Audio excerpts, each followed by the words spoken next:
She was a young woman who parlayed hard work into a budding construction empire. She had a really good job. She was really striking. She had a nice figure. She was fun. He was the fun-loving attorney who captured her heart. He was a happy-go-lucky kind of guy. From that point on, they were in a full-on relationship. But soon, a cold-blooded crime would put their red-hot romance on ice. There was what appeared to be a dead body wrapped in a blanket.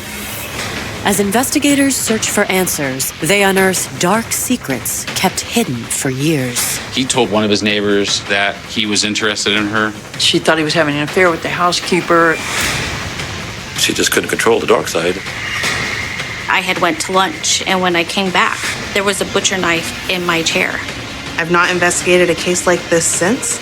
I hope I never do, but it's one that I'll never forget. Salinas, California, September 1st, 2010. It's a Wednesday afternoon, and police are responding to a 911 call at the home of local attorney Mark Hafen. Some of his coworkers had called dispatch and notified them that they hadn't seen him in days and asked for a welfare check. His house was maybe 5 minutes away from the office.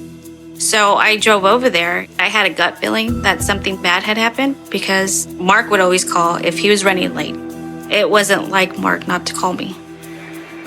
They were really concerned about him. The officers checked all of the doors and windows in an attempt to get in and located a single open window. The smallest officer that was there was tasked with climbing through the window, which he did. Once he got through that bedroom window, he tried to open the front door but couldn't because it had been screwed or nailed closed. Tried to open the sliding glass door to the backyard where the other officers were waiting, but again could not get that open because it had been screwed closed. Eventually, the officer is able to raise the garage door. They went inside immediately. They began to search the house, and the odor inside led those officers to think that someone was dead or something was dead. From there was a hallway. You went down that hallway, there was a bedroom. The officers found the victim dead. He was between a bed and a dresser on the floor. And the space wasn't very big, maybe 12 to 18 inches, and his body was rolled up on his side. And he had multiple layers of blankets and sleeping bags wrapped around him. Once the coroner pulled that bag back slightly, he noticed right away his skull that it was broken in several places. We knew there had been some violence, but we still didn't know if it had been self-inflicted.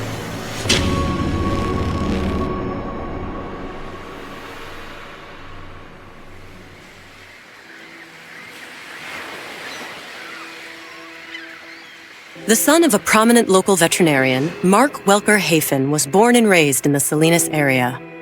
He was a happy-go-lucky kind of guy. He was always joking around and liked to have fun. As a teenager, Mark was an avid surfer, regularly making the half-hour drive to the coast to catch some waves. When I was a junior in high school, I had a class with Mark, and I started surfing, and he was one of the guys that was at the beach. But surfing wasn't Mark's only passion. After high school, he set his sights on becoming a lawyer. He was working throughout the day, and then at night he'd go to Monterey College of Law, and he put himself through law school that way. I basically met Mark at the beach. We both surfed at Moss Landing. I only found out after the fact he'd gone to law school and was practicing in Salinas. He was an attorney who took cases maybe that other attorneys wouldn't take, maybe charged less money for those that couldn't afford the steep price of someone else. Over the years, Mark's practice thrived, but his personal life wasn't nearly as successful. By 2005, Mark was in his 50s with 2 failed marriages behind him and 3 grown children. His last divorce, he took that really hard, so he was trying to find himself after that. I think it was like a midlife crisis is what he was going through. That year, Mark took a case that would change his life forever. Like Mark Hafen, Verginia Turner was a Salinas native through and through. Though unlike Mark, Verginia didn't have the luxury of a laid-back middle-class upbringing. Verginia Turner came from a poor family and grew up in sort of, I'm not going to say poverty, but grew up in not as much money. She kind of had an on and off relationship with her mother, although her mother certainly tried to help her at various times. And she was pretty independent in that she moved out when she was 16 and lived on her own with a job, going to school. And so when she was in high school, she was actually living in her own place. Hardworking and ambitious, Verginia was determined to forge a better life for herself. She ended up becoming involved in construction and becoming a contractor, and then had a contracting business of her own. It was like a cleanup business where if there was like a storm damage to a house or a business, she would clean that up. Or if there was a hazmat, she'd clean that up.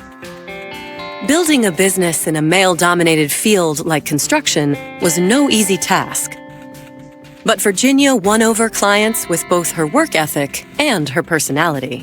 When you talk to people that knew her back as a young lady, they all talk about how dynamic she was. Like Mark Hafen, Verginia's professional success did not always lead to romantic success. She always seemed to have been involved in kind of tumultuous relationships. In the mid-90s, Verginia's hard luck in love seemed to turn around when she met an outgoing Renaissance man named Gordon Legault. I was in the local country music bar, and a friend of mine introduced me to her there. And she ended up giving me a ride home.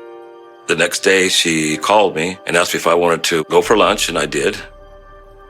She was really striking. She had a nice figure. She was fun, and she was outgoing. She would do anything for anybody. She had a really good job. She would wine and dine and buy stuff and take me on trips. Mexico, San Francisco, and Las Vegas. But like all of Verginia's other relationships, the ups and downs proved too much to bear. It was good for a while, and then it would be bad, and then it would be good, and then be bad. And so we had a lot of arguments. We would have a spat and deal with ridiculous stuff, and I would say to myself, well, that's not how it's supposed to be. It was just too much after a while. Over the next decade, Verginia's work life continued to thrive.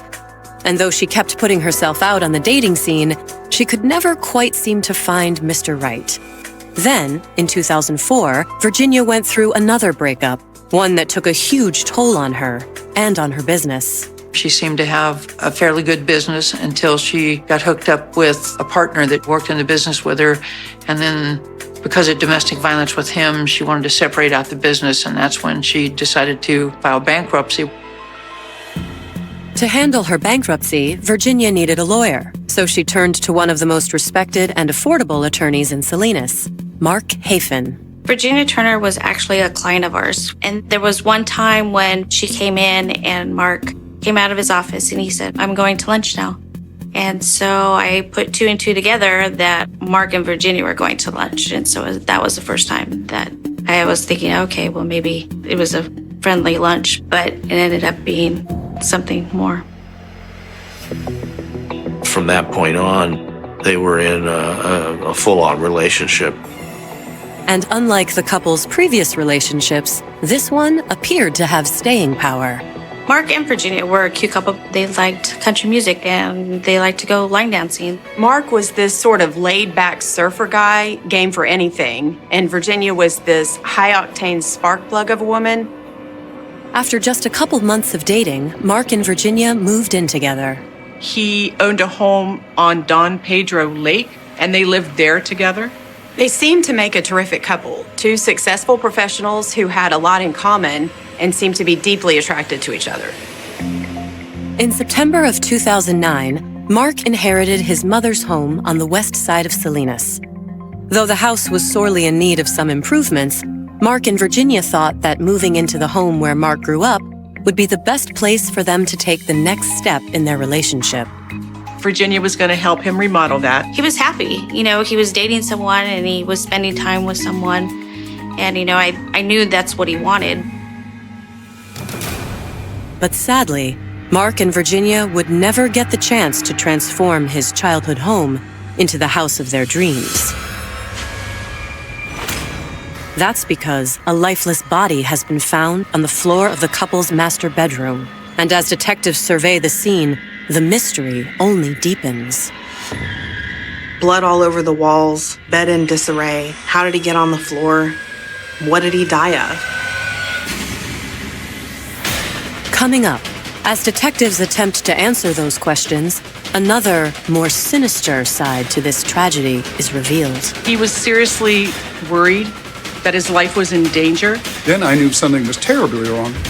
As these facts start coming in, you hear all these different stories. It was sick. I'm in disbelief.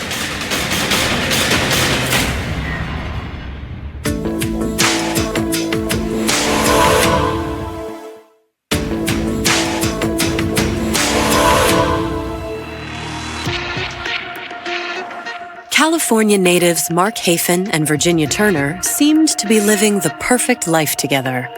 They loved each other and they lived together. Life for Mark and Verginia was as good as it gets. But on September 1st, 2010, Mark and Virginia's picture-perfect romance was ripped apart at the seams. Police responding to a welfare check in Salinas have discovered a lifeless body on the floor of Mark Hafen's master bedroom. The body was in a space beside the bed and beside a bureau. It had 4 different layers of blankets on it. As investigators uncover the body, it's immediately apparent that it is indeed the man they've been called to check on, and that his death was a violent one. The skull was somewhat crushed and some brain matter was oozing out. Officers immediately bring homicide detectives in on the case. When we arrived on scene, there were several officers on scene and Mr. Hafen's secretary. I just felt numb. My headspace was crazy. I don't remember a lot. I remember that I needed to do whatever the police needed. According to Mark's secretary, Missy, Mark had been living with his girlfriend, Verginia Turner. I didn't hear from her for 2 days, and that wasn't like Verginia. Detectives ask Missy to stand by for questioning while they begin assessing the scene. So as we conducted our walkthrough, we go room to room and try to take an inventory of what we see. The spare bedroom was in disarray. There was loose change strewn about the floor and a single white garbage bag with a red drawstring. And almost every door and window that we came across had been screwed shut from the inside. In the living room, detectives find a clue that suggests Verginia might have also been a victim. There was also a robe on the couch that looked to have small droplets of blood and droplets of blood on a pillow. If this is Virginia's robe, you have to wonder if Verginia was attacked here and Mark was attacked in the bedroom. This could mean that Miss Turner's body is somewhere inside the home as well. A thorough search of the entire house yields no sign of another body, but detectives do find other forensic evidence. In the master bedroom, there was a small dish, a glass dish with a purple liquid in it, a very strong scented cleaning solution. And of course, our thought was that it was meant to try to mask the odor of the decomposing body on the floor. As CSIs process this evidence, detectives turn their attention back to Mark's body. When we went in there, we saw blood splatter, ceiling, on the walls. Based on the spatter and the location of his body and the way the bed was situated, it looked as though he had probably been laying in bed on his left side, head on the pillow, facing away from the door, likely meaning that he never knew that the attack was coming. As investigators continue examining the crime scene, they find what they believe was the weapon used in the attack on Mark. In the master bedroom, behind the door, was a large bat-type weapon. This was made out of very thick steel. The stem was rebar, and the head of it was shaped almost like a hammer, was a very, very large nut. It was extremely, extremely heavy. It had some blood and brain matter on it. The question now is, who would want this mild-mannered attorney dead? And who would be capable of wielding such a deadly weapon? We started to think about how strong someone would have to be to use that weapon. One theory revolves around a very sinister element at work on the streets of Salinas. Salinas PD does experience a very high violent crime level. We do have a large gang population. There is a persistent gang problem. It's pervasive here in Salinas. The communities are dealing with it as best they can, but it hasn't gone away yet. With the house in obvious disarray and the strange way the doors were screwed shut, police can't help but suspect that Mark's murder may be gang-related. The fact that he's an attorney only adds to that speculation. Being a defense attorney, it's your job to give your client the most vigorous but honest defense that you can. In my experience as an attorney, and really for any criminal defense attorney, there's always that chance that a client feels they didn't get a fair shake, and that's something that has to be taken into consideration. As the coroner removes Mark's body from the house, detectives chart a plan for unraveling this mystery. Their first move is to speak with Mark Hafen's secretary, Missy Tompkins, who was already at the scene when police arrived. We always ask that they try to keep witnesses or reporting parties around long enough that we can get a statement the day of the incident rather than tracking someone down later and trying to get information that's vital at the time. I was tasked with interviewing Mr. Hafen's secretary, and the last time that the secretary heard from him was Friday afternoon. We spoke briefly with Missy to find out what she knew when she had last seen him. Mark was a good guy, funny guy, got along well with everybody. Everybody who knew him loved him. Missy asserts that Mark had no ties to the Salinas gang scene, nor did he ever legally represent any of the area's drug dealers. He was not involved in drugs. He was highly against it. I mean, he only took the pain pills because he had a bad back. In their initial search of the house, police found a significant amount of prescription pain pills, and they were legally prescribed to Mark. The secretary was very privy to Mr. Hafen's personal life. She was very clear that they were not only work associates, but friends. Mark was genuinely a friend because I went through some family issues while I was working with Mark. He was able to give me some time off. As detectives continue to press Missy for information, a crowd begins to gather outside the Hafen residence. The crime scene at Mark's house was kind of like, one of those movies on TV. I remember all his neighbors were out there and everyone was just so upset that, this happened to him because he was such a good guy. However, there's one person who's still nowhere to be found, Mark's live-in girlfriend, Verginia. Unsure where Verginia is or if she's in harm's way, or even alive, detectives dispatch several patrol officers to search for her. We started going to addresses where she could possibly be, where she's been in the past, and where people say that she might be, looking for her in her car, knocking on doors. And we did that throughout the night. We knocked on some doors at 2:30, 3 o'clock in the morning, trying to find someone that might know her whereabouts. Coming up, with the search yielding no sign of Verginia, authorities turn to the press for help, and a tip comes in that turns the case on its head and casts a dark shadow over Mark and Virginia's relationship. She wanted to make it quite clear that Mark was hers and nobody else's.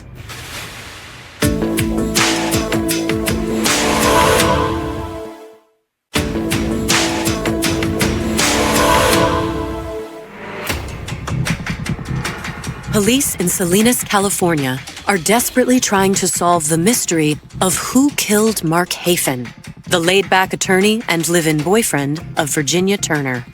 This was kind of a whodunit from the beginning. We needed to determine what the motive was and why someone would come into this man's home and murder him and leave him to be found. Adding to the mystery is the fact that Verginia Turner is still missing. After an extensive search comes up empty, detectives decide to cast a wider net. They released it to the media that Mr. Hafen was deceased, that we were looking for anyone that had any information about how that may have happened, and particularly that we were looking for Verginia Turner. Police don't know if she's dead, if she's alive, or if she's even a suspect in the crime. All they do know is that they need to find out where she is, and they need to find her as soon as possible.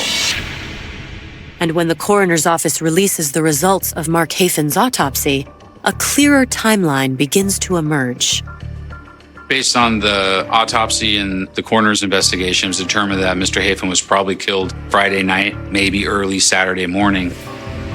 And that's not all police learned from the autopsy. The medical examiner was almost able to match identically the skull up with the shape of the nut on the head of that bat.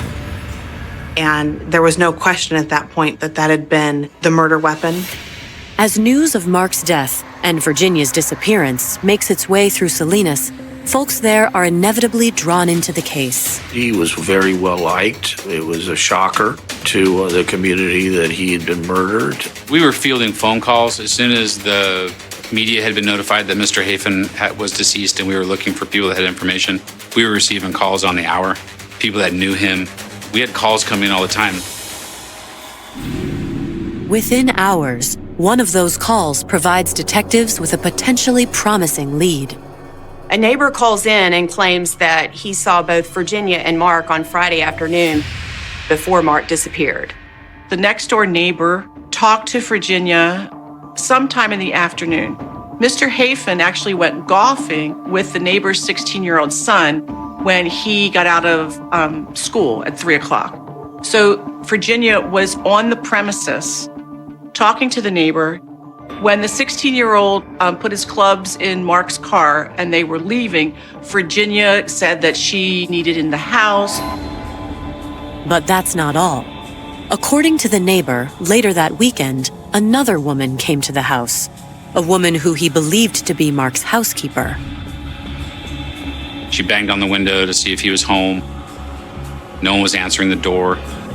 The neighbor says at that point, the woman went to the back of the house and he never saw her again. That was important to us as investigators when we learned that Mr. Hafin had probably died on Friday or early Saturday morning. Detectives are desperate to find out who this woman is and what, if anything, she has to do with Mark's murder. The main goal became finding her and figuring out where she was and trying to get her to come in and contact us and make a statement. Armed with this new information, investigators pay another visit to Mark's secretary, Missy Tompkins, to see if she has any additional information about the woman seen at Mark's house the weekend he was murdered. According to Missy, Mark had recently hired a new housekeeper named Miriam Felix. Miriam Felix went to Mr. Hafin for a divorce from her husband. She had, I think, 2 children, so she was trying to establish life on her own. Mark always had a housekeeper doing his laundry and, the dry cleaning and cleaning up the house. So he knew that Miriam needed money. So he hired her. She was in his home on a regular basis, and she would come by the office, and Missy, the secretary, would pay her. But there may have been more to their relationship than it appeared. Some people do say that they started a romantic relationship. Mr. Hafin told one of his neighbors that he was interested in her. She was a very pretty woman, but I don't know if they were dating on that time. Could Mark Hafin have been caught up in a love triangle that had turned deadly? Now that they have a name, police waste no time trying to locate Miriam Felix. We started to gather as much information about her as we could. Where does she work? What kind of car does she drive? We were hopeful that we would be able to speak with her and she'd be willing to talk with us. Within 24 hours, police tracked down Miriam at the apartment she moved into after her divorce. Right away, Miriam admits to being at Mark and Verginia's house the weekend of his murder. So when we spoke with Miss Felix, she said that she had gone to the house looking for him because she wasn't able to reach him by telephone either, because he owed her some money. According to Miriam, when she got to Mark's house, Verginia was there. Miss Felix was banging on the window trying to see if anyone was home. Verginia began to yell at her, cuss at her, call her names, and told her to go away, that if she needed money, she could go to the office and get a check from Missy. Miriam tells police that at that point she left and never saw or heard from Mark Hafin again. Detectives asked Miss Felix about the nature of her relationship with Mark. They asked her point blank, "Are you having an affair with him?" When we talked to Miss Felix, she absolutely denied that. But if Miriam Felix wasn't having an affair with Mark Hafen, why was Verginia so upset with her? So at this point, investigators can't definitively know if Miriam is a bona fide suspect and Verginia is also a victim, or if Verginia is somehow involved in the murder and Miriam is telling the truth. There was only one person who could answer that question, and so far, there was no sign of her. We needed to find Verginia Turner. On September 2nd, after almost 24 hours of frantic searching, detectives finally get the break they've been looking for. A community service officer that was working at the front desk at the police department lobby came back into the investigations division and said that Verginia Turner was in the lobby. She had told the community service officer that she wanted to talk with a homicide detective about Mr. Hafen. Her sister had convinced her she needed to come down to the police department to talk with us. Detectives begin the interview by asking Verginia to pace them through the events of the previous weekend. She basically said that they had had a fight on Friday night and that he had gone to sleep, he wasn't feeling well, and that he never came out of the bedroom. Then she went to the home of her mother and said she wasn't feeling well, that her and Mark had a fight. According to Verginia, she hadn't spoken to Mark since she'd left their house. That's when detectives decide to broach the subject of Mark's death. I said to her, I want to talk to you about how Mark ended up dead. Virginia's reaction to the news takes the veteran detectives by surprise. She basically passed out and she fell off the chair onto the floor. When she was told that Mark was dead, she didn't believe it. She thought he was just there asleep. So when they said that he was dead, she was totally in a state of shock. She did faint. Paramedic that got on scene first, they made the determination that because she was complaining of heart pain, that they would transport her to the hospital. Now more than ever, detectives believe speaking to Verginia Turner is the key to solving Mark Hafen's murder. The question is, will they ever get that chance? Coming up, detectives zero in on a suspect and discover there may be another side to the story of Mark Hafen's death. He actually grabbed the metal bar. She says that's when it got physical.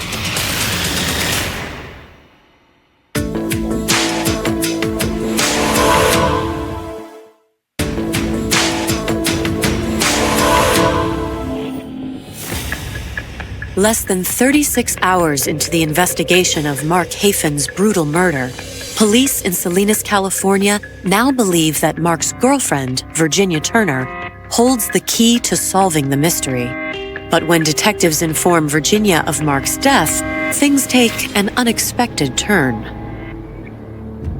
She was complaining of heart pain, that they were transported to the hospital. So our interview ended at that point. The medical personnel checked her out. She didn't have any life-threatening condition. The following morning, after being treated and released from the hospital, investigators continue Verginia's questioning, though she still appears to be in a state of shock. Our interview with Verginia Turner was interesting. She had a flat affect almost the entire time. Very little emotion in her tone, almost creepy. Verginia tells the investigators that she and Mark had gotten into a heated argument on Friday night over his supposed feelings for housekeeper Miriam Felix. I think Verginia was just threatened because she was pretty. Verginia made it clear that, Mark was hers and nobody else's. At some point in the late hours of Friday or early as Saturday, the argument gets to the point where Mark wants to leave the house.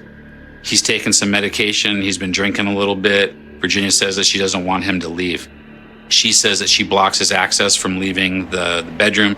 She says that's when it got physical. He actually, according to her, grabbed the metal bar. He kept it there in the room for home defense, for protection. She said he had pushed her up against the wall with the rebar under her chin and punched her many times in the face. When she told us about getting hit over the eye, I looked at it myself very closely, and it may have been slightly swollen, but there was no laceration, there was no bruise. It was hard for me to tell if it was swollen or it wasn't swollen. Verginia claims that the attack on her winded Mark, who, in an effort to catch his breath, dropped his homemade metal bat. He sat down on the bed, and she thought he was going to lunge back up at her. So she took the rebar and she hit him. She hit him with it. He rolls off of the bed, and she's like, oh, okay, well, this is over. She puts the weapon back up against the wall and then goes back out into the house and stays there the whole weekend. And then she just left on Monday. It's a chilling story, but is it true? Verginia's statement doesn't explain the blankets Mark was wrapped in at the time detectives discovered his body. They press Verginia for an explanation. What she says truly shocks them. She wrapped him up to keep him warm. The interview with Verginia Turner was surreal. She made it seem as though she were doing him a favor. It was a bizarre story, to say the least, but detectives are now fairly certain they know who killed Mark Hafen. The real question is, does the killer herself realize what she's done? She basically said that she had spent the weekend at the house, that he never came out of the bedroom throughout the weekend. That he might be dead didn't even enter her mind. Was this truly a case of self-defense, as Verginia claimed? And was an argument over Mark's cleaning lady, Miriam Felix, what actually triggered this fateful encounter? Investigators decide it's time to learn a little bit more about Mark and Verginia's relationship in the days and weeks leading up to Mark's death. From the outside, this relationship looks picture perfect. They fall hard for each other and they're building this perfect little life together. But that's not the picture that Virginia's painting. As the investigation gets more detailed, we start looking at every instance where someone told us that they had any type of conflict. Are there witnesses to it? Can someone come in and testify to the pattern? I mean, how long has this been going on? Did Verginia ever seek restraining order? Did Mr. Hafen ever seek a restraining order? Speaking with Mark's friends, investigators learned that Mark and Virginia's relationship had been a healthy one for several years, but had grown increasingly volatile. They had been on again, off again, and then ultimately in the last year or so, it had been very tumultuous. In fact, in the last 12 months, Mark and Verginia had blazed a trail of arguments, fistfights, restraining orders, and recriminations across the entire city of Salinas. The type of things that most people don't experience during a relationship. Something drew them together and something drove them apart. Tumultuous would probably be an understatement. Mark's associates also claim that the lion's share of the chaos in the relationship stemmed from Virginia's burgeoning drug habit, in particular, her use of methamphetamine. Mark had mentioned that he caught Verginia taking some drugs and basically gave her an ultimatum. And then just things from there, it just seemed like it was getting worse. I mean, certainly if someone's taking recreational drugs, that can be an issue, and methamphetamine is particularly powerful. Allegedly, Virginia's drug habit, coupled with her penchant for jealousy, created drama for Mark at home and at work. She would call him constantly throughout the day, 10 times, 20 times. They would argue, and it just didn't seem like it was going the right way. Mark's friends tell detectives that at that point, he decided the best thing for the couple to do was take a little break. But Verginia wasn't having it. I don't know if she was like stalking him or if she was following him or whatever she was doing, but she was so jealous that she came by the office and she was very irate. I asked Mark to go back to his office, and that's when I said, I don't want that woman in here again. Get her out of here now. But she kept coming. He didn't need or want her around anymore, and it just looked as though she could not deal with that. She just could not let go. But it's Mark's secretary, Missy Tompkins, who reveals the most disturbing incident involving Verginia. Mark and Verginia got into an argument, and I had went to lunch, and when I came back, there was a butcher knife in my chair. Everybody is absolutely sure that Verginia stuck that knife in that chair in a fit of pique.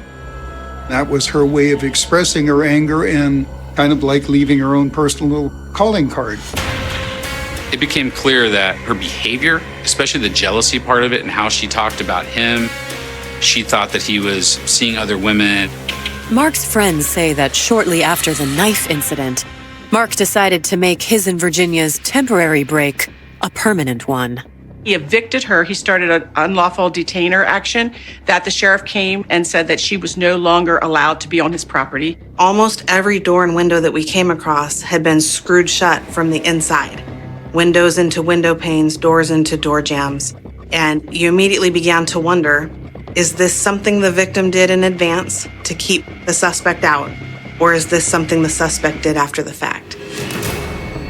Mark's friends also tell police that just days before his death, Mark had been rushed to the hospital. Verginia Turner told the hospital personnel that he had mixed up too many of his medications and he wasn't himself. And when Mark was released from the hospital, he got a copy of that medical report and he went to the hospital and asked to have that changed. He was not taking medication. He thought that she'd been poisoning him. This information also shed additional light on the meds that were found in Mark's system at the time of his death. Perhaps Verginia was trying to poison him, and then when that didn't work, she decided to kill him the old-fashioned way.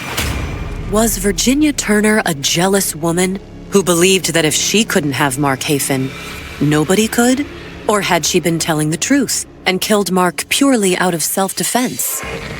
To help answer that question, police reach out to a man named Gordon Legault, whom Virginia had dated prior to Mark. I always had an uneasy feeling with her that we could be in a knockdown, drag-out, hollering match at any time. It was kind of like walking on eggshells. And according to Gordon, a mystery illness similar to Mark's also figured into his breakup with Virginia. I was curled up in a ball, the house, sweating with the chills. So I went to the hospital, stayed, for 2 days. They didn't have any idea what was wrong with me. I got better, and I went home. My whole family was telling me at the time that she was poisoning me. So I think that had quite a bit to do with her personality. And I think that's how she was with all her relationships. She was insanely jealous. Gordon Legault's statement casts even more suspicion over Virginia, but detectives are still grappling with one confounding piece of physical evidence. You see this weapon, you know how heavy it is, you can barely lift it. It would be very difficult to raise above your head and swing. But according to those who knew Virginia well, she's more than capable of wielding a weapon that heavy. She worked for years in construction and construction cleanup. She knows her way around a sledgehammer. Armed with this information, on September 3rd, 2010, the Salinas police book Virginia Turner on the charge of first-degree murder. We told her that she was under arrest for his murder. At that time, she told intake staff that she wanted to kill herself. So the jail's protocol is she goes into a safety cell. It appears police have everything they need to put Virginia Turner behind bars for the murder of Mark Hafen, which comes as reassuring news to Mark's friends and colleagues. She knew that Mark told me everything, and I would be the one that would basically let the police know what was going on. So I was afraid for myself. When I found out that the police had Virginia in their custody, I was relieved. Coming up, as the case goes to trial, could Virginia's version of events sway the jury in her favor? He was attacking her, beating her, and she hit him in self-defense to get away from him. She was a battered woman.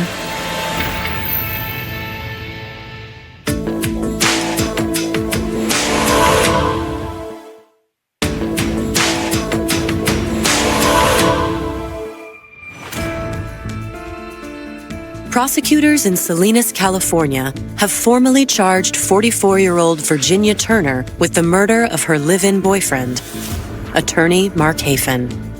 We found her, but that's a small part of it. Now, if she did it, we need to successfully prosecute her so she doesn't do it to somebody else. I never go into trial thinking I have a home run.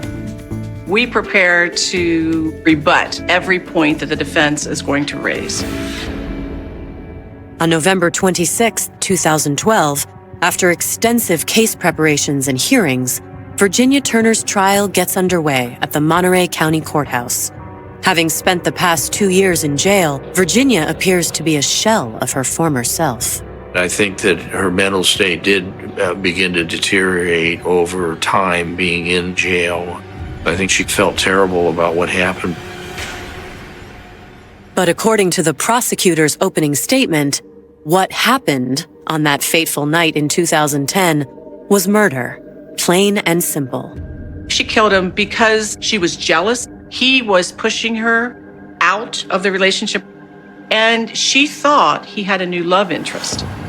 According to prosecutors, Verginia tried to poison Mark by pumping him with all sorts of drugs. And when that didn't kill him, she decided to take a more direct approach to ending his life. But Virginia's attorneys tell a different story, one of abuse and ultimately self-defense. And they have an expert witness to back it up. I'm an expert in domestic violence, well known around the state. And my assessment of Miss Turner was that she was a battered woman, that she had experienced physical, sexual, verbal, and psychological abuse in her relationship with Mark. I think she feared for her life. As a result, she picked up this club and hit him over the head, and that checks the boxes on self-defense. You could say you're beaten all day, but show me reports of violence, show me wounds, show me some evidence. There wasn't any. On December 12th, 2012, the jury delivers its verdict. She was found guilty and convicted of first-degree murder. As soon as I heard guilty, I just wanted to basically cry because, there was justice for Mark. In the state of California, first-degree murder is 25 years to life. The judge has no discretion. But even with Verginia now locked away for at least 25 years, those who knew the couple in their better days are still left with the nagging question of why. I don't see any reason why anything like this should have happened.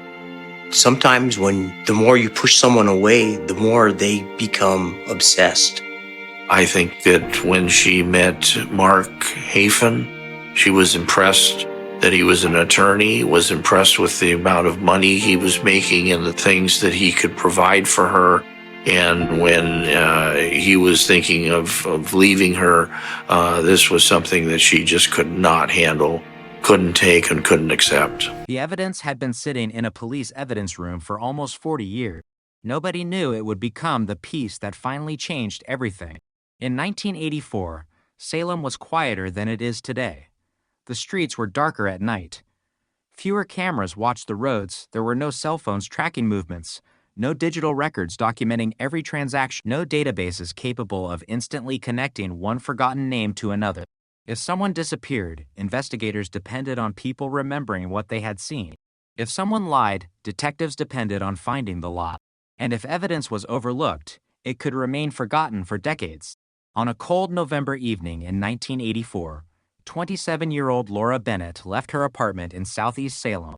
She told a neighbor she would be gone for less than an hour. She never came back. At first, nobody thought it was a murder. Laura was young.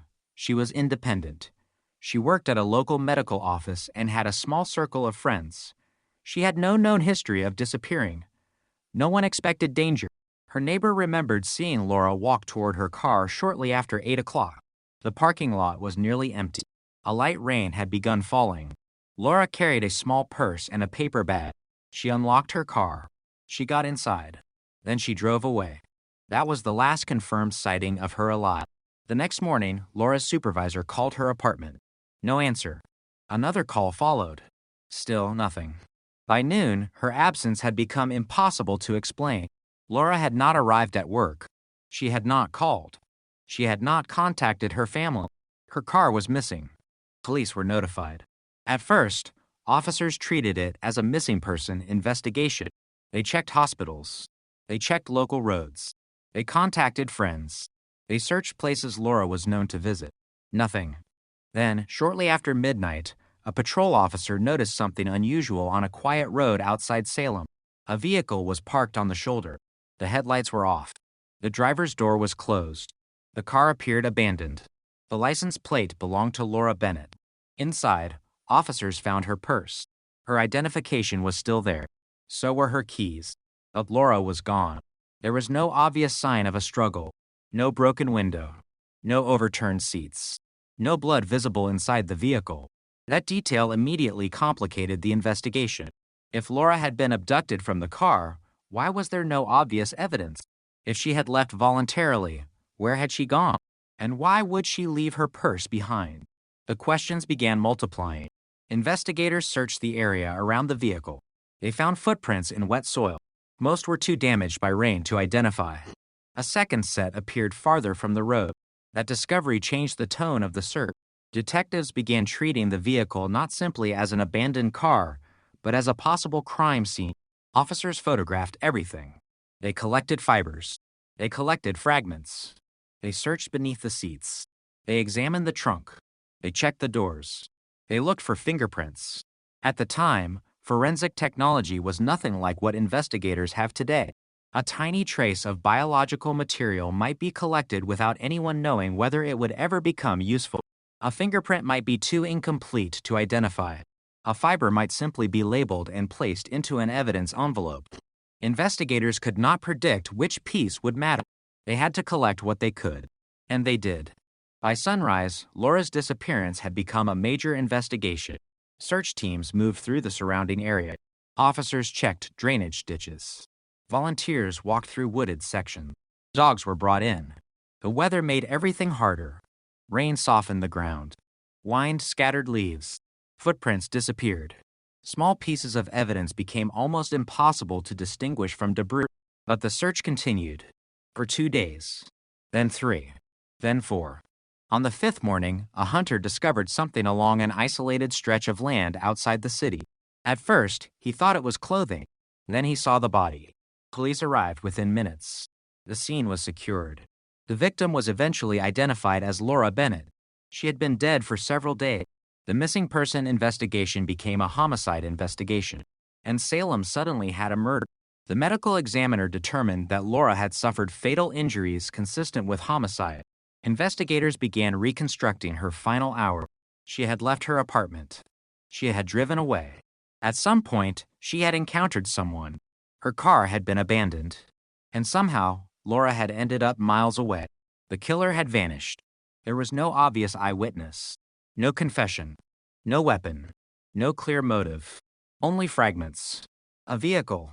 A purse. A few damaged footprints. A handful of fibers. And a woman who would never return home. Detectives started with Laura's personal life. They interviewed coworkers, friends, neighbors, former acquaintances, anyone who had spoken to her during the days before her death. They wanted to know whether Laura had been frightened, whether she had received threats, whether someone had been following her, whether she had mentioned a stranger. One coworker remembered Laura saying that someone had called her apartment several times, but Laura had not seemed particularly worried. Another friend said Laura had recently argued with someone. The identity of that person became an early lead. Detectives questioned him. He denied threatening Laura. He denied seeing her that night. He provided an explanation for his whereabouts. At the time, investigators could not disprove it. The lead weakened. Then another name appeared. A man who had occasionally done repair work near Laura's apartment building. He knew the residence. He knew the parking lot. He knew when people came and went. That alone meant nothing. But investigators discovered that he had spoken with Laura shortly before her disappearance. He admitted the conversation. He said it was brief. He said he had not seen her afterward. Again, there was no evidence strong enough to hold him. The investigation widened. Detectives followed dozens of leads. Some ended immediately. Others lasted weeks. Every possible suspect had to be considered. But without a witness, the case remained difficult. The investigators needed something physical, something that could survive questioning, something that could connect a person to Laura. They returned to the car. The vehicle was processed again. Every item was cataloged. The steering wheel, the door handles, the seats, the floor, the trunk, the paper bag, the fibers. The officers noticed something near the passenger side floor, a small dark fiber. It did not match Laura's clothing. It was collected, placed into an evidence envelope, cataloged, then stored. At the time, nobody knew what it was. It could have come from a coat, a blanket, a car seat, a carpet, almost anything. The detective wrote the item into the report, then moved on. There were hundreds of other pieces of information competing for attention. The case continued. Weeks passed, then months. The suspect interviews produced nothing. The laboratory reports produced no decisive identification. The footprints were inconclusive. The fiber could not be linked to a specific person. The weapon was never recovered. And the investigation began losing momentum. That is how a murder becomes a cold case. Not with one dramatic moment. There is no bell, no announcement. One day, detectives simply have fewer places to look. The active leads disappear. The phone stops ringing. The newspapers move on. The family continues waiting. The case remains open. But the investigation becomes quiet. For Laura's family, there was nothing quiet about it. Her mother kept her bedroom almost unchanged. Her younger brother refused to believe that the investigation was finished. He called detectives periodically. He asked whether anything had happened. Most of the time, the answer was the same. Nothing new. Years passed. The file remained. The evidence remained. The names remained. But the people changed. Detectives retired. Witnesses moved. Buildings were demolished. Roads were reconstructed. The city expanded. And the murder slowly became a story that fewer people remembered. Then came the first major break. It happened almost 40 years after Laura disappeared. A detective assigned to review old homicide files opened Laura's case. There was no expectation of a miracle. The detective simply wanted to determine whether any evidence had never been fully tested. The original reports were scanned. The evidence inventory was reviewed. The old photographs were examined. And then the detective found the reference. Item 84. 117. A small fiber recovered from Laura's vehicle.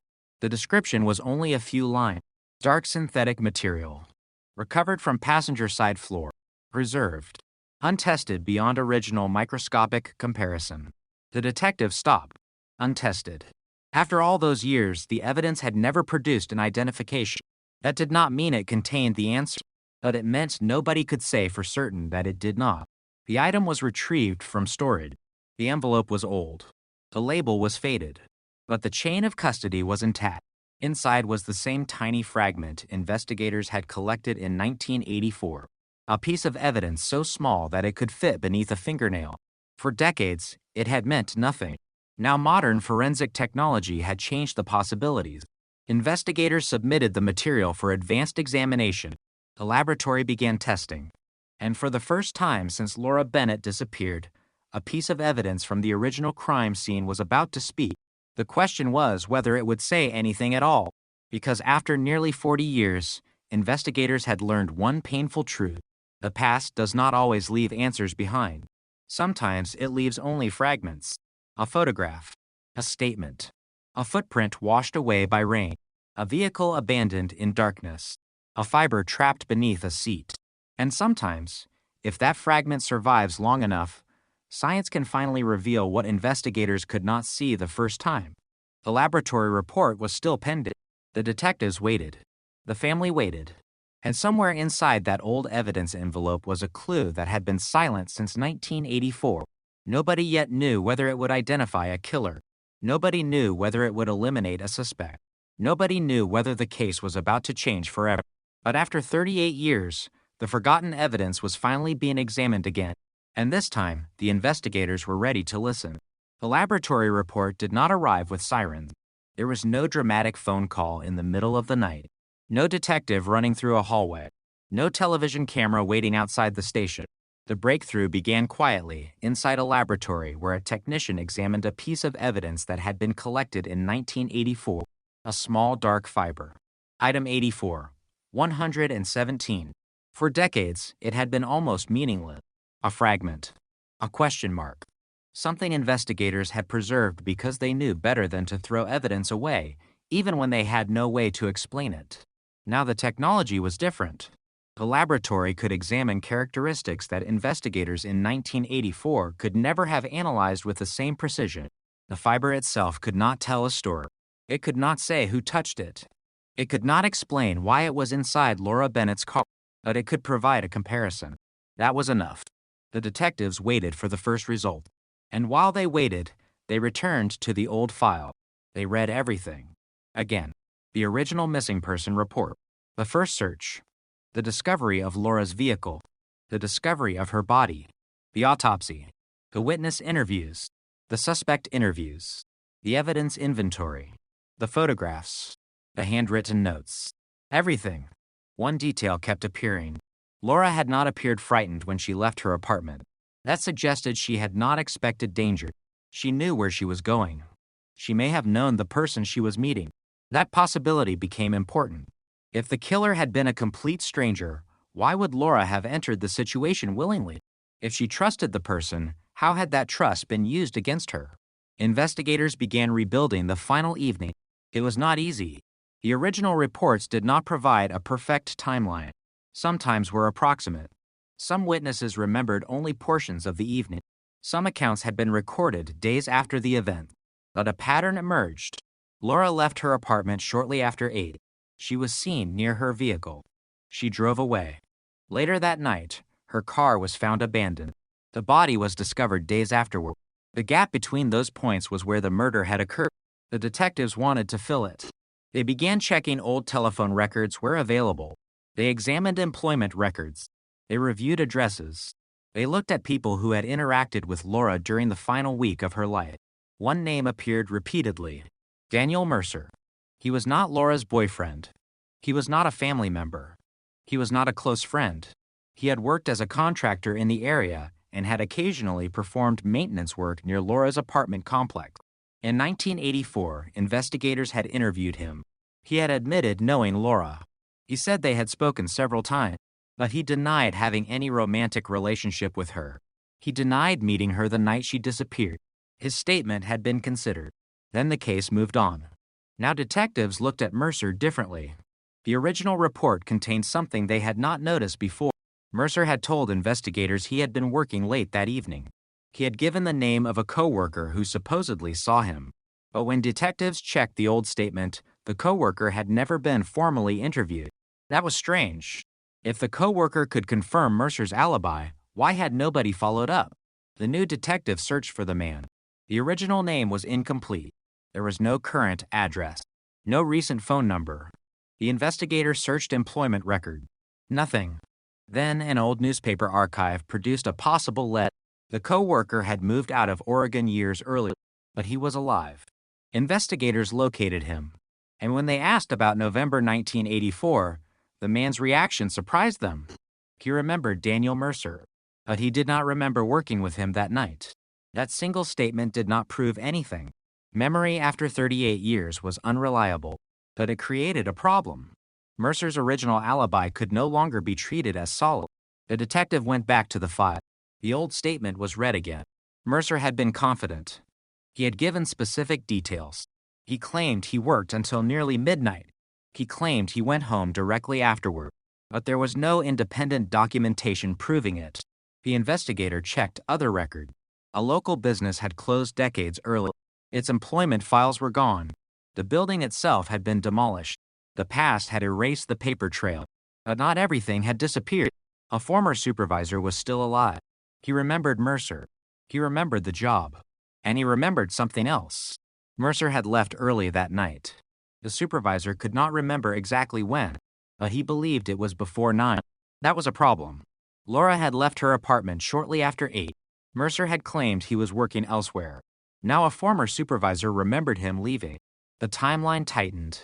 Investigators needed to know where Mercer went. They searched for additional witnesses. One former employee remembered seeing Mercer near his vehicle. Another remembered that Mercer had been unusually quiet the next day. Neither observation was enough. But the detective now had a reason to look closer. The fiber evidence was still being tested. The witnesses were being re-examined. The old alibi was weakening. And another discovery emerged. In the original case, file was a photograph of Laura's vehicle. The photograph showed the passenger side floor. Near the edge of the carpet was a small dark mark. The image was grainy. The original investigator had circled the area. Item 84, 117. The fiber. The detective compared the photograph with old records concerning Mercer's work. He had performed upholstery and flooring repair. His work involved synthetic material. That did not prove anything.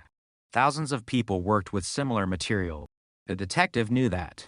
But now the fiber had context. It was not simply a mysterious fragment. It could potentially tell investigators whether it came from a material associated with someone connected to Laura. The laboratory completed its first examination. The result was not an identification, but it was useful. The fiber contained characteristics consistent with a specific type of industrial synthetic material. The material was unusual enough to narrow the possibility. Investigators searched old business records. They found a company that had supplied that material in Salem during the 1980s. Mercer had worked for a contractor that used it. Again, coincidence was possible. But the case was accumulating coincidences. The detectives were careful. They did not want to build a theory around circumstantial connection. They needed independent evidence. So they looked at the physical evidence again. The vehicle, the fiber, the fingerprints, the photographs, the original search. They asked whether anything else had been missed. Then they found another item, a small fragment recovered from Laura's clothing. It had been classified in 1984 as an unidentified synthetic material. It had never been compared with the fiber from the vehicle. Now investigators sent both items to the laboratory. The laboratory compared their chemical and physical characteristics. The results showed similarities. The two fragments were consistent with the same material type. That did not establish who had left the material, but it suggested that the evidence from the vehicle and the victim might have a common source. Investigators now had two related fragments, one from the car, one from Laura's clothing, the same type of material, and Mercer had a professional connection to that material. The case was becoming more complicated, but it was also becoming more focused. Then investigators found something unexpected in the original autopsy record. There had been microscopic debris collected from Laura's clothing. The material had been preserved. At the time, investigators had not been able to identify it. The evidence had been stored for decades. Now it was tested. The laboratory found a mixture of fiber. Some were consistent with Laura's own clothing. Others were not. One fragment was unusual. It was consistent with the same synthetic material found in the vehicle. The detectives stared at the report. The same unusual material appeared in two separate locations. Laura's clothing, Laura's car. That meant the material could have been transferred. Someone or something had moved between those locations. The question became whether Mercer had access to it. Investigators searched his employment history. He had worked with the material. They located former coworkers. One remembered Mercer frequently carrying rolls of the material in his vehicle. Another remembered that he had complained about the material sticking to clothing. That sounded insignificant. But in a homicide investigation, insignificance can change quickly. Investigators searched for records of Mercer's vehicles. The vehicle he owned in 1984 was gone, but photographs existed. An old insurance record showed the model. A former mechanic remembered working on it. The detective wanted to know whether that vehicle could have transported Laura. The answer was uncertain. The original vehicle had been sold. No forensic examination was possible. Again, the case encountered a wall. The detective could not prove that Laura had ever been inside Mercer's vehicle, but they could establish that Mercer had access to the same type of material found on Laura. The next question was more important. Did Mercer know Laura well enough to persuade her to leave with him? A former neighbor provided an answer. She remembered seeing Mercer speaking with Laura several times. She said Laura appeared comfortable around him. There had been no obvious conflict. That meant Laura could have willingly approached him. The investigators now had a possible scenario. Laura leaves home. She meets someone she knows. She enters a vehicle or travels with that person. Something happens. Her own vehicle is later abandoned. The killer leaves the area. But investigators still needed proof. The scenario was not enough. The laboratory result was still incomplete. The detectives were waiting for the most important question. Could the old evidence contain biological material? The fiber itself might not, but other evidence could. The original investigators had collected material from Laura's clothing. Some samples had been preserved. At the time, they had been examined only under the technology available in 1984. Modern testing offered another possibility. The detectives requested advanced DNA analysis. The laboratory accepted the evidence. The chain of custody was checked. The samples were transferred under controlled conditions. Then the waiting began again. Meanwhile, investigators revisited another part of the case. The phone calls. Laura had reportedly received repeated calls before her disappearance. The original reports described them as unwanted, but not threatening. The caller had never been identified. In 1984, tracing a call could be difficult. There were no smartphones, no digital caller identification, no instant location history. Some telephone records had been lost. Others were incomplete. But investigators found a handwritten note in the original file. Laura had written down a number that had never been fully investigated. The detective checked it. The number had been disconnected decades earlier, but an old directory linked it to a business. The business had been associated with one of Mercer's former employers. That was the first connection between Mercer and the unexplained call. It was not proof. It was another lead. The detective followed it. A former employee remembered Mercer using the business phone. He said Mercer sometimes called people from there, but he could not remember whom. Again, memory. Again, uncertainty. Yet the pattern continued. Laura had received unexplained calls. Mercer had access to a phone associated with the number. Mercer knew Laura. Mercer had been interviewed in 1984. His alibi was now questionable. Material associated with his work had appeared in evidence connected to Laura, and the laboratory was testing preserved biological material. The detectives were no longer asking whether Mercer should be considered. They were asking what else could be proven. Then the laboratory called. The DNA testing had produced a partial profile. The result was not complete, but it was enough to indicate that biological material from an unknown male was present. That changed the case. The detectives now had a biological clue. The profile was compared against available databases. Nothing immediately matched. The search returned no known suspect, no name, no arrest, no answer. But the profile could be preserved, and that mattered, because investigators could now compare it against specific individuals. Mercer became the obvious candidate. But obtaining a reference sample had to be done lawfully. The detectives watched him. They documented his movements. They did not confront him. They waited. They knew that a careless mistake could damage the case. Then, unexpectedly, the opportunity came. Mercer discarded an item containing biological material. Investigators lawfully recovered it. The sample was sent to the laboratory. A comparison was performed. The result arrived several days later. The partial profile from Laura's evidence was consistent with Mercer's DNA. The probability was extraordinarily strong. For the first time, the investigators had something that did not depend on a witness remembering 38 years earlier. They had science. The detective read the report twice. Then a third time. The old case had changed in a single document. The man who had once been only a name in a 1984 report was now connected to biological evidence recovered from the original investigation. But investigators still had to prove when and how that material got there. That question would become central, because DNA could place Mercer in contact with Laura. It could not automatically prove murder. The prosecution would need the rest. The timeline, the abandoned vehicle, the fibers, the witness statements, the false or questionable alibi, the phone calls, the location, the forensic evidence. Every piece had to fit. And as detectives began putting everything together, they realized something that made the case even more disturbing. The evidence had never been completely absent. It had been there from the beginning. The fiber, the unidentified material, the old telephone number, the incomplete alibi, the forgotten witness, the biological sample. The clues were scattered across decades. No single detective had seen all of them at once. The original investigators had not been careless. They had been working with limited technology and incomplete information.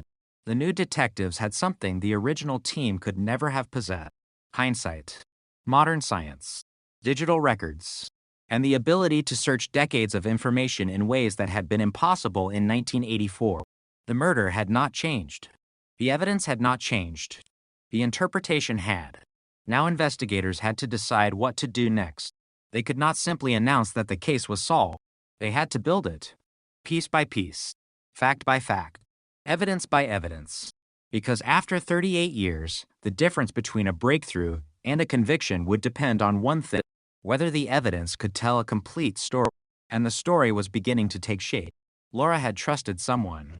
That person had become the last link between her life and her death, and for almost 4 decades, that link had remained hidden inside evidence nobody knew how to read. Now the detectives knew the name. Daniel Mercer. They had the DNA. They had the timeline. They had the old statements. And they had one final problem. They still had to prove what happened after Laura got into that car, because somewhere in those missing hours was the moment when a disappearance became a murder. And that moment was still waiting to be reconstructed. The name was Daniel Mercer. For 38 years, that name had existed inside the investigation without becoming the answer. Now it was different.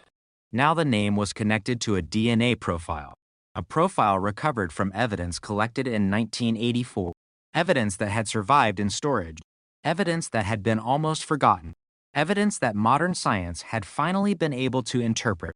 But the detectives knew better than to celebrate.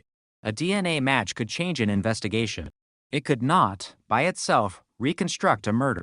It could not explain the missing hour.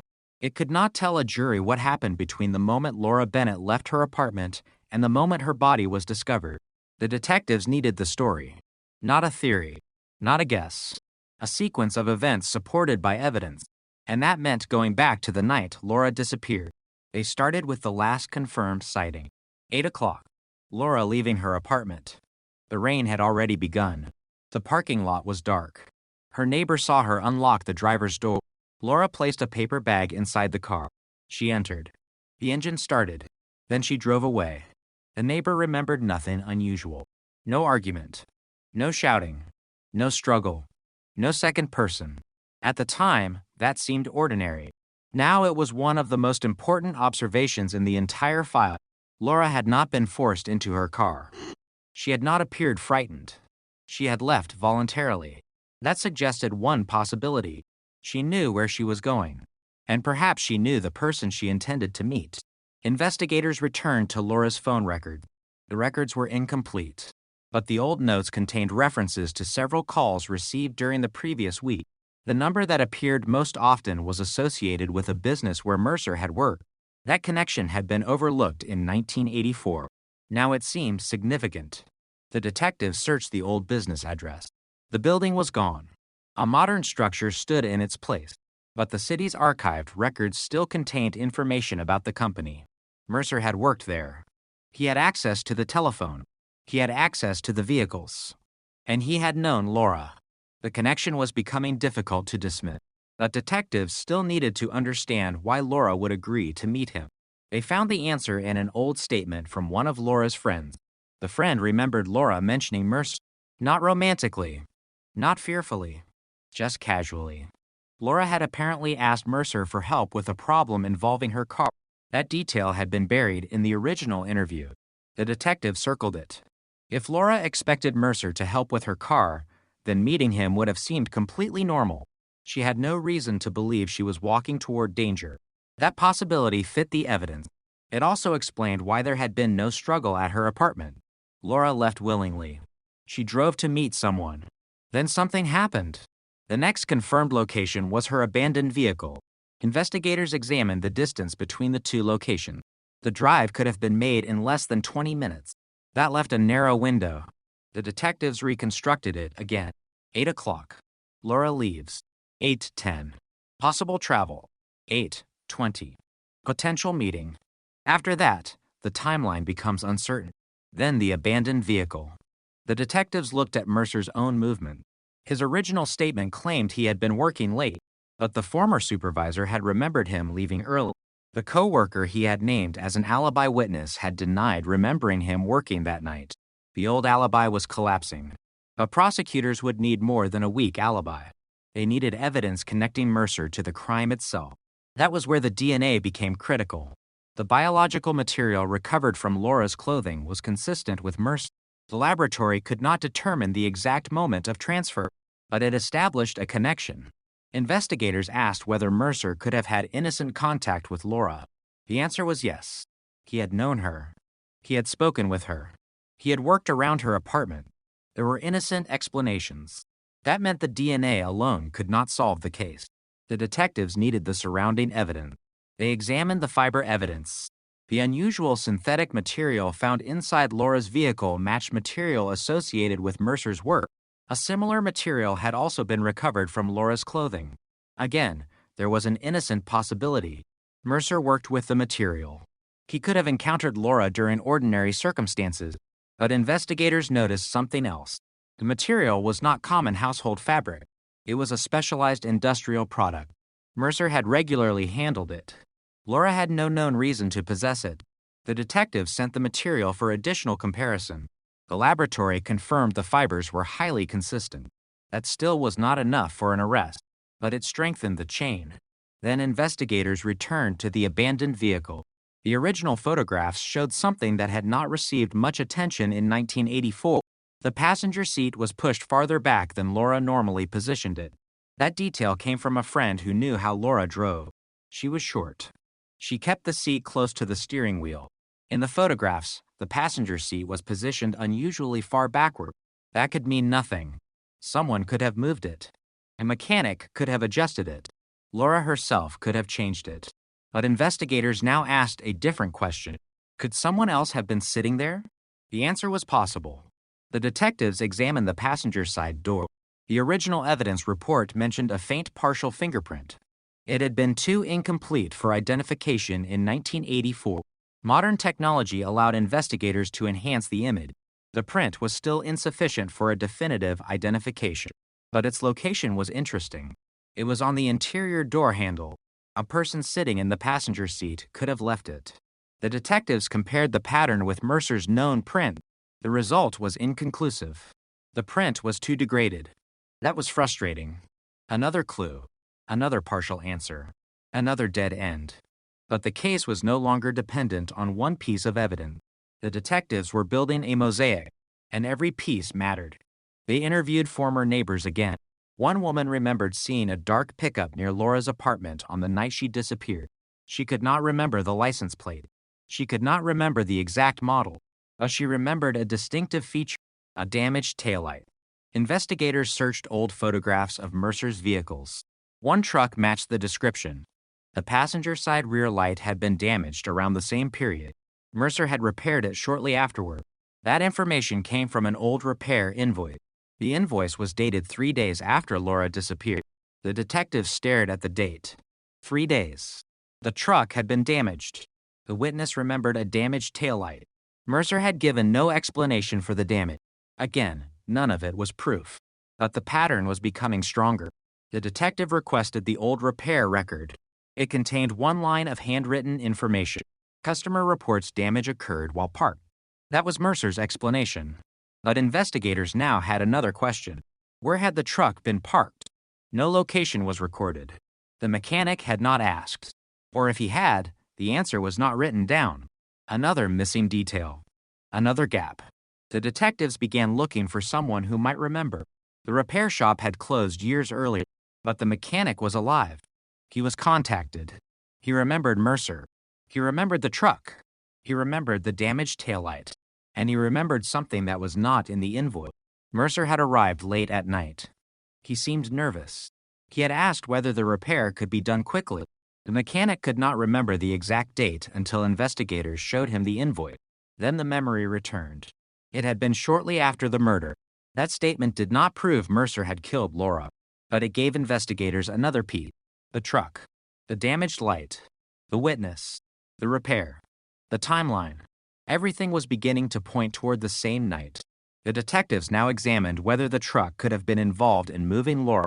The original investigation had focused almost entirely on her own vehicle.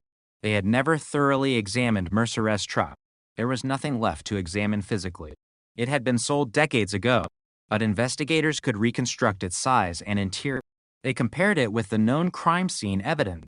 The theory was possible, but investigators needed more. They returned to the location where Laura's body had been found. The area had changed. The road was wider. Nearby properties had been developed, but old aerial photographs survived. Investigators compared the landscape from 1984 with the present. The location had been isolated.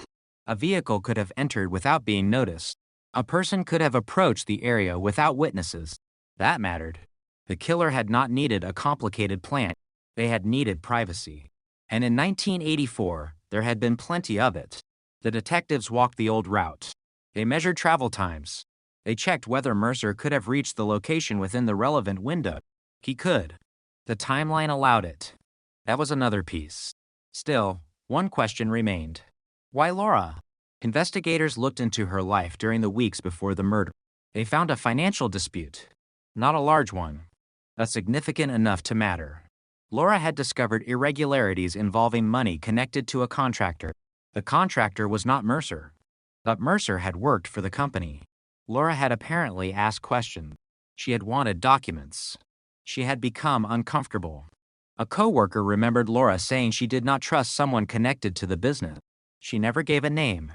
The detective wondered whether the statement had been recorded somewhere. It had, buried inside a personnel interview. The coworker had told police in 1984 that Laura had complained about someone at the contractor's office. The original detective had not followed the lead, perhaps because there were too many possibilities. Now investigators had a reason to revisit it. They interviewed the coworker again. The woman was older. Her memory was incomplete. But one thing remained. She remembered the name Mercer. She said Laura had mentioned him in connection with the dispute. That was significant. Mercer was not simply someone who happened to know Laura. He may have had a reason to fear what she knew. The detectives searched business records. The contractor had been involved in several questionable financial transactions during the period. Nothing had resulted in criminal charges, but investigators found that Laura had requested information. She had apparently been asking questions about payments. The motive began taking shape. It was not jealousy. It was not random violence. It may have been an attempt to silence someone. But detectives still needed to prove that theory. They examined Laura's personal papers.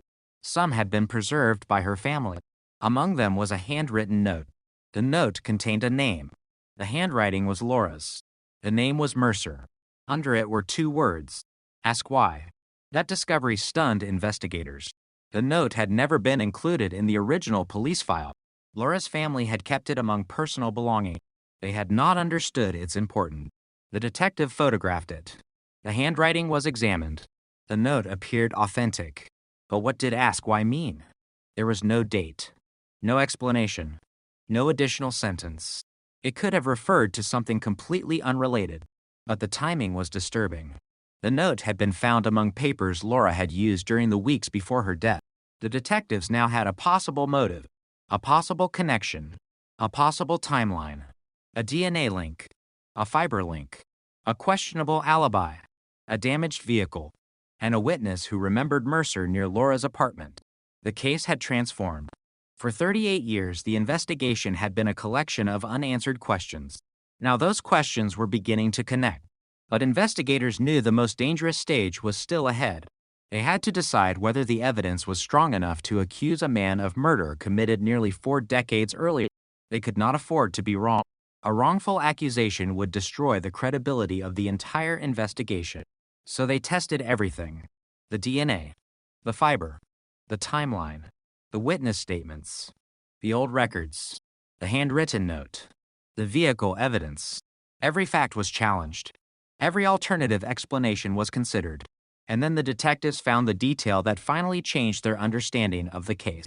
The DNA was not simply on Laura's clothing. It was found in a location that investigators believed was directly connected to the fatal assault. That made an innocent explanation much harder. The laboratory performed additional testing. The result remained consistent. Mercer's DNA, Laura's evidence, the same case, the same night, the same 38-year-old mystery. Now the detectives had something they believed could withstand scrutiny. They prepared the investigative package. The prosecutor reviewed it. Questions were asked. More documents were requested. The detectives supplied them. The prosecutor asked about the old alibi. They supplied the new witness statement. Questions about the fibers. They supplied the laboratory comparison. Questions about the DNA. They supplied the complete forensic report. Questions about motive. They supplied the financial records. Piece by piece, the case became harder to dismiss. The warrant request was prepared. For the first time since 1984, the investigation had reached a moment nobody had expected to see again. An arrest was coming. But before the suspect could be taken into custody, investigators had one final task. They had to find him. Daniel Mercer had lived under the radar for decades. He had changed addresses. He had changed jobs. He had built a life that had nothing to do, publicly, with Laura Bennett. But the investigators found him. He was living outside Oregon.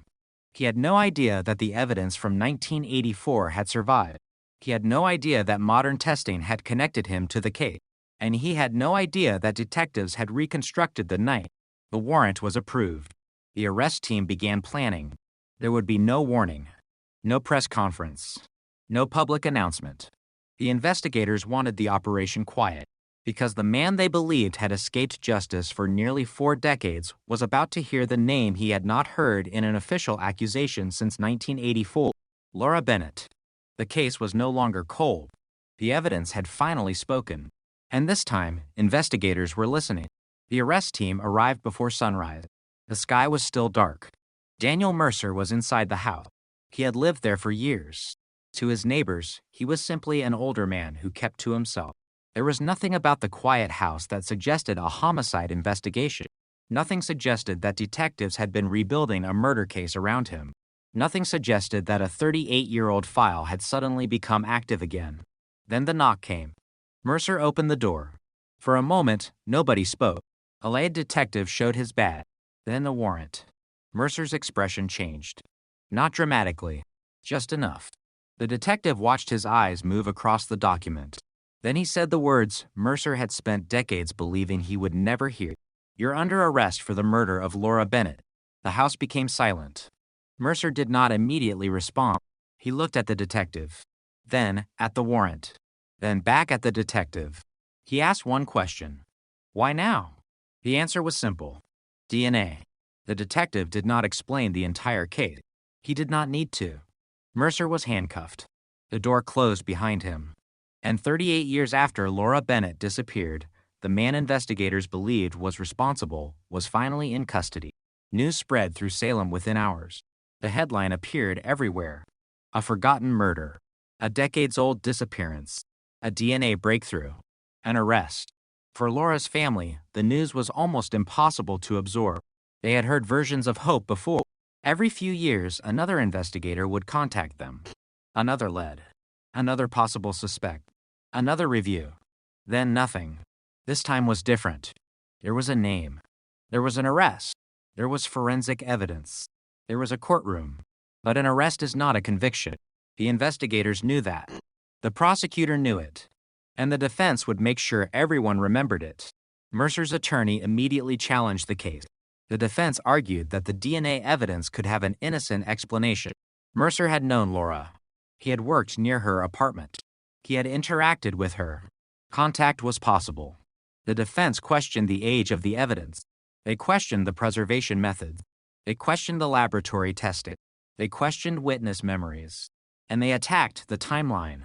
38 years was a long time. People forget. Records disappear. Buildings are demolished. Vehicles are destroyed. Witnesses die. Memories change. The defense argued that investigators were trying to reconstruct a story from fragments. The prosecution responded with the evidence. Not emotion. Not headlines. Evidence. The biological material had been collected in 1984. It had remained sealed. The chain of custody was documented. The modern laboratory testing produced a profile consistent with Mercer. The evidence had not appeared yesterday. It had existed since the original investigation. That distinction mattered. The prosecution argued that modern science had not created evidence. It had revealed information already contained inside evidence collected decades earlier. The courtroom became the new crime scene. Every old document mattered. Every statement was examined. Every photograph was enlarged. Every timestamp was questioned. The prosecutor began with Laura. Not the suspect. Not the DNA. Laura. She was 27 years old. She had a job, friends, family, plans. She had walked out of her apartment expecting to return. She never did. The prosecution showed photographs from 1984. Laura smiling. Laura with friends. Laura at work. The photographs were old. The faces were young. The room became quiet. Then the prosecutor showed the photograph of Laura's abandoned car. The contrast was brutal. One image showed a woman alive. The next showed the vehicle from which she disappeared. The case was no longer an abstract collection of evidence. It had a victim. Then came the timeline. 8 o'clock. Laura leaves. The possible meeting. The abandoned vehicle. The later discovery of her body. The prosecution placed each event on a board. The defense immediately challenged the uncertainty. There were no cameras, no electronic location record, no GPS, no modern digital trail. But the prosecutor did not pretend there was certainty where there was none. Instead, the case was presented as a series of independently supported facts that made the timeline more powerful. Laura left her apartment. Mercer had a connection to her. Mercer's original alibi was contradicted by a former coworker. A vehicle associated with Mercer had damage shortly after the murder. A witness remembered a similar vehicle near Laura's apartment. Specialized fibers associated with Mercer's work were recovered from evidence connected to Laura, and biological material recovered from the original investigation produced a DNA profile consistent with Mercer. The defense attacked each piece individually. The prosecutors kept bringing the pieces back together. One fiber could be coincidence. One witness could be mistaken. One damaged taillight could be unrelated. One questionable statement could be explained. One DNA result could theoretically have an innocent explanation. But the question was not whether each piece could be explained separately. The question was whether all of them could be explained together. That was harder. Much harder. The prosecution then introduced the old telephone evidence. Laura had received repeated calls before her death. The number had been connected to a business associated with Mercer. The defense argued that multiple employees had access to the phone. That was true. The prosecutor acknowledged it. But then another document appeared, a handwritten note from Laura. The name Mercer. 2 words. Ask why. The defense objected. The judge allowed the note to be considered only within its proper evidentiary context. The prosecutor did not claim the note was a confession or a direct accusation. It was simply evidence of Laura's concern, evidence that she had written Mercer's name before she died. The defense argued that the note could have referred to anything. That was also true. Nobody could prove what Laura meant. But the note added another layer to the investigation. Then came the witness from the repair shop. The mechanic took the stand. He was older now. His hair was white. His voice was slower. He remembered Mercer bringing in the truck. He remembered the damaged taillight. He remembered Mercer appearing nervous. The defense asked how he could remember something from 1984. The mechanic admitted he could not remember every detail, but he had the original repair invoice. The date was written on it. The vehicle description was recorded. His testimony was not based entirely on memory. It was anchored by a document created at the time. That distinction strengthened the prosecution's argument. The mechanic had not suddenly invented the memory after investigators contacted him. The paper had existed for decades. The repair had existed. The date had existed. Only the significance was new. Then came the DNA expert. The courtroom became silent. The expert explained the testing process, the original evidence, the preservation, the modern analysis, the profile, the comparison, the probability. The defense asked about contamination. The expert explained the safeguard. They asked about transfer. The expert acknowledged that transfer was scientifically possible. Then came the critical question. Could the DNA have reached the evidence through ordinary innocent contact? The expert could not completely exclude every theoretical possibility. Science rarely speaks in absolute terms, but the location and condition of the biological material made the prosecution's interpretation far more likely. The defense pushed harder. The expert remained calm. The DNA did not say, Daniel Mercer killed Laura Bennett. DNA does not speak that way. It says something narrower. A biological profile was present. That profile was consistent with Mercer. The rest of the case had to establish what that meant. That was exactly what the prosecution attempted to do. The next witness was one of the detectives who reopened the case. He described finding the old evidence inventory. He described the faded envelope. He described reading the phrase untested beyond original comparison. He described requesting the evidence. Then he described the moment the laboratory result arrived. The defense asked whether investigators had already suspected Mercer before the DNA test. The detective answered yes. That admission was important. The defense argued that investigators had become focused on Mercer and interpreted later evidence through that theory. Confirmation bias. The detective did not deny the possibility. Instead, he explained that the DNA evidence had been tested independently. The laboratory did not know the entire theory behind the case. The result existed before investigators knew what it would show. That made the forensic evidence harder to dismiss. Then prosecutors introduced the original 1984 detective's notes. The handwriting was unmistakably old. One page contained a sentence that had barely been noticed for decades. Mercer appears to know more than he is saying. The courtroom went silent again. The defense objected. The judge reviewed the document. The note was admitted only to establish the direction of the original investigation, not as proof of guilt. That distinction mattered. The original detective had suspected Mercer, but suspicion had not been enough. The prosecutor emphasized the point.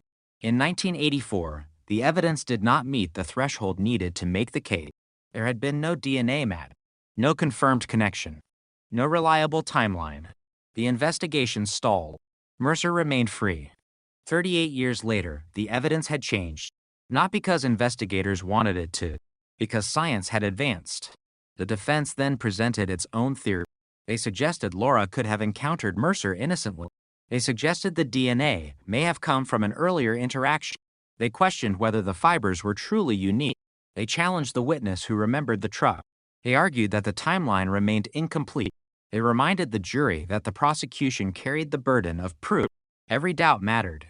The prosecutor knew the defense had found the weakest part of the case. There was no eyewitness to the murder, no recovered weapon, no recording, no confession, no complete minute-by-minute timeline. The case was circumstantial. But circumstantial evidence can be powerful. It depends on how tightly the pieces connect. The prosecutor returned to the evidence. Laura's car, the biological material, the fibers, the calls, the note, the alibi, the damaged truck, the witness, the location, the timing. Then came the most important evidence, a second DNA result. Investigators had requested additional testing on another preserved sample. The laboratory had identified another male profile. It matched Mercer. The new sample came from a different piece of evidence, different location, same suspect.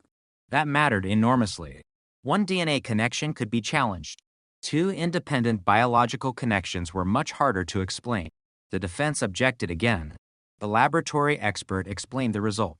The profiles were consistent. The probability of an unrelated individual producing the same profile was extraordinarily small. The defense asked about secondary transfer. Again, theoretically possible. But investigators now had multiple independent pieces of evidence placing Mercer in contact with Laura during the relevant period. The case had reached a point where coincidence required too many explanations. The jury listened. Mercer remained expressionless.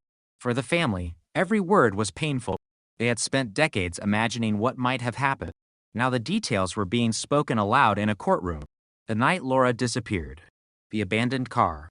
The isolated location. The evidence. The biological material. The years of silence. Then the prosecution introduced one final piece of evidence. A map.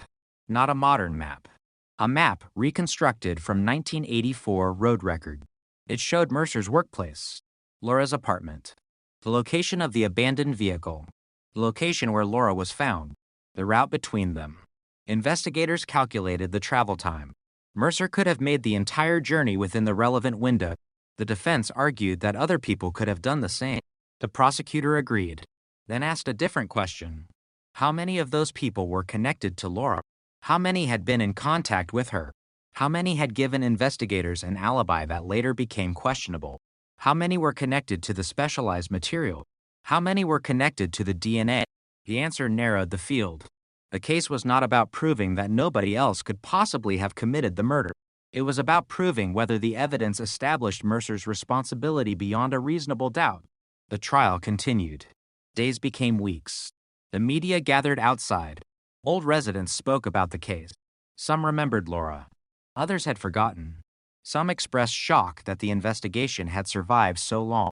One retired detective said he had never expected to see an arrest. Another said the case had haunted investigators because the answer seemed close but unreachable. For the family, the attention was overwhelming. They had spent decades without camera. Now cameras were everywhere.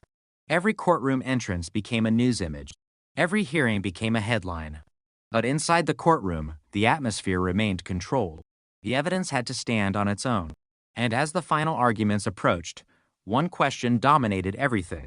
Was this finally enough? 38 years after Laura Bennett vanished into the darkness of Salem, Oregon, the answer would soon belong to 12 people sitting inside a courtroom. Outside, the city continued moving. Cars passed. People went to work. Rain fell against the windows. Life continued. But inside that courtroom, time had stopped at 1984. Laura was still 27. Her car was still sitting beneath the darknet. The old evidence was still sealed in its envelope. And the man accused of killing her was waiting for the verdict. For decades, the case had been a question. Now it was about to become a judgment. The courtroom doors opened just after 9 in the morning. Outside, reporters were already waiting. Cameras pointed toward the entrance. Microphones were held against the cold Oregon air. The story had become bigger than Salem. A woman murdered in 1984. A suspect identified nearly 4 decades later. Evidence preserved for generations. DNA technology bringing an old investigation back to life. But inside the courtroom, there was no television drama. There was only silence. Daniel Mercer sat beside his attorney. His hands were folded. His face was difficult to read. Across the room, Laura Bennett's family waited. They had spent 38 years waiting for this moment. 38 years of birthdays without her. 38 years of unanswered questions. 38 years of hearing the same phrase. The investigation remains open. Now the phrase was gone. The case was in court. And the evidence was finally being tested in public. The prosecution began its closing argument by returning to the beginning. Not to the DNA. Not to Mercer. To Laura. The prosecutor reminded the jury that Laura had left her apartment believing she would return. She had no reason to believe that night would be different from any other. She left behind the ordinary things people leave behind when they expect to come home. Her purse. Personal belongings. Plans. A future. Then she disappeared. Her vehicle was found abandoned. Her body was discovered days later. And the person responsible had remained unidentified for decades. The prosecutor paused. Then came the sentence that changed the atmosphere. The evidence never disappeared. The evidence had simply waited. The prosecutor displayed the original evidence envelope. Old. Faded. Marked with a number assigned in 1984. 84. 117. Inside had been a tiny piece of synthetic material. At the time, investigators could not determine what it meant. They preserved it anyway. That decision became important 38 years later. Modern testing had identified characteristics consistent with material connected to Mercer's work. Then the biological evidence had been tested. A DNA profile. Mercer. Not a rumor. Not a memory. Not a theory. A forensic result. The defense had spent days explaining why the evidence might not mean what prosecutors believed it meant. Now the prosecutor answered those arguments one by one. Could DNA be transferred? Yes. Could people encounter each other innocently? Yes. Could a witness remember something incorrectly after 38 years? Yes. Could a fiber appear in a vehicle for an innocent reason? Yes. Could an old telephone record have another explanation? Yes. The prosecutor did not deny any of it. Instead, the argument became more direct. One coincidence could be explained. 2 could be explained. Perhaps 3. But when every independent piece pointed toward the same person, the jury had to consider the entire picture. The prosecutor placed the timeline on the screen. Laura leaves her apartment. Mercer is connected to her. Mercer claims he is working. A former supervisor remembers him leaving. A co-worker cannot confirm the alibi. A witness remembers a vehicle near Laura's apartment. The same vehicle later shows unexplained damage. Laura had written Mercer's name before her death. Specialized fibers connected to Mercer's work appear in evidence. Biological material connects Mercer to Laura. Additional DNA testing produces another matching result. The map shows Mercer could reach every relevant location during the critical period. The prosecutor stepped away from the screen. This is not one piece of evidence, she said. This is a chain. The defense stood next. The attorney's strategy was clear. Break the chain. The first attack focused on the DNA. The defense attorney reminded the jury that DNA could establish contact, but not intent. Mercer knew Laura. That was never disputed. He had worked near her apartment. He had spoken with her. They had known each other. Therefore, the presence of his DNA did not automatically prove murder. The defense then attacked the fibers. The material was associated with Mercer's occupation, but other workers had handled it. Other vehicles had carried it. The defense argued that the fibers could have been transferred during ordinary contact. Then came the witnesses. The defense questioned the woman who remembered the truck. She had been young in 1984. She had seen the vehicle briefly. She admitted she could not remember the license plate. She could not swear to the exact model. She remembered only the general shape and damaged taillight. The defense attorney asked whether she had seen photographs of Mercer's truck before giving her statement. She admitted investigators had shown her old photographs. That became a major point for the defense. Memory could be influenced. Memory could change. Memory could become contaminated by information learned later. The defense attorney looked toward the jury. 38 years is a long time. Nobody in the room could disagree. Then the defense attacked the mechanic. He remembered Mercer bringing the truck for repair, but the mechanic could not independently remember the exact night. The date came from the invoice. The defense argued that the invoice proved a repair. It did not prove why the repair was needed. It did not prove where the truck had been. It did not prove Laura had ever been inside it. Again, the defense was correct. The prosecution had no direct evidence connecting the truck to the murder, only circumstances. Then the defense turned toward the handwritten note. Laura's note. The name, Mercer. 2 words. Ask why. The defense argued that the note was meaningless without context. Laura had written the name, but she had not written "he threatened me." She had not written "I am afraid." She had not written "Daniel did this." There was no direct accusation.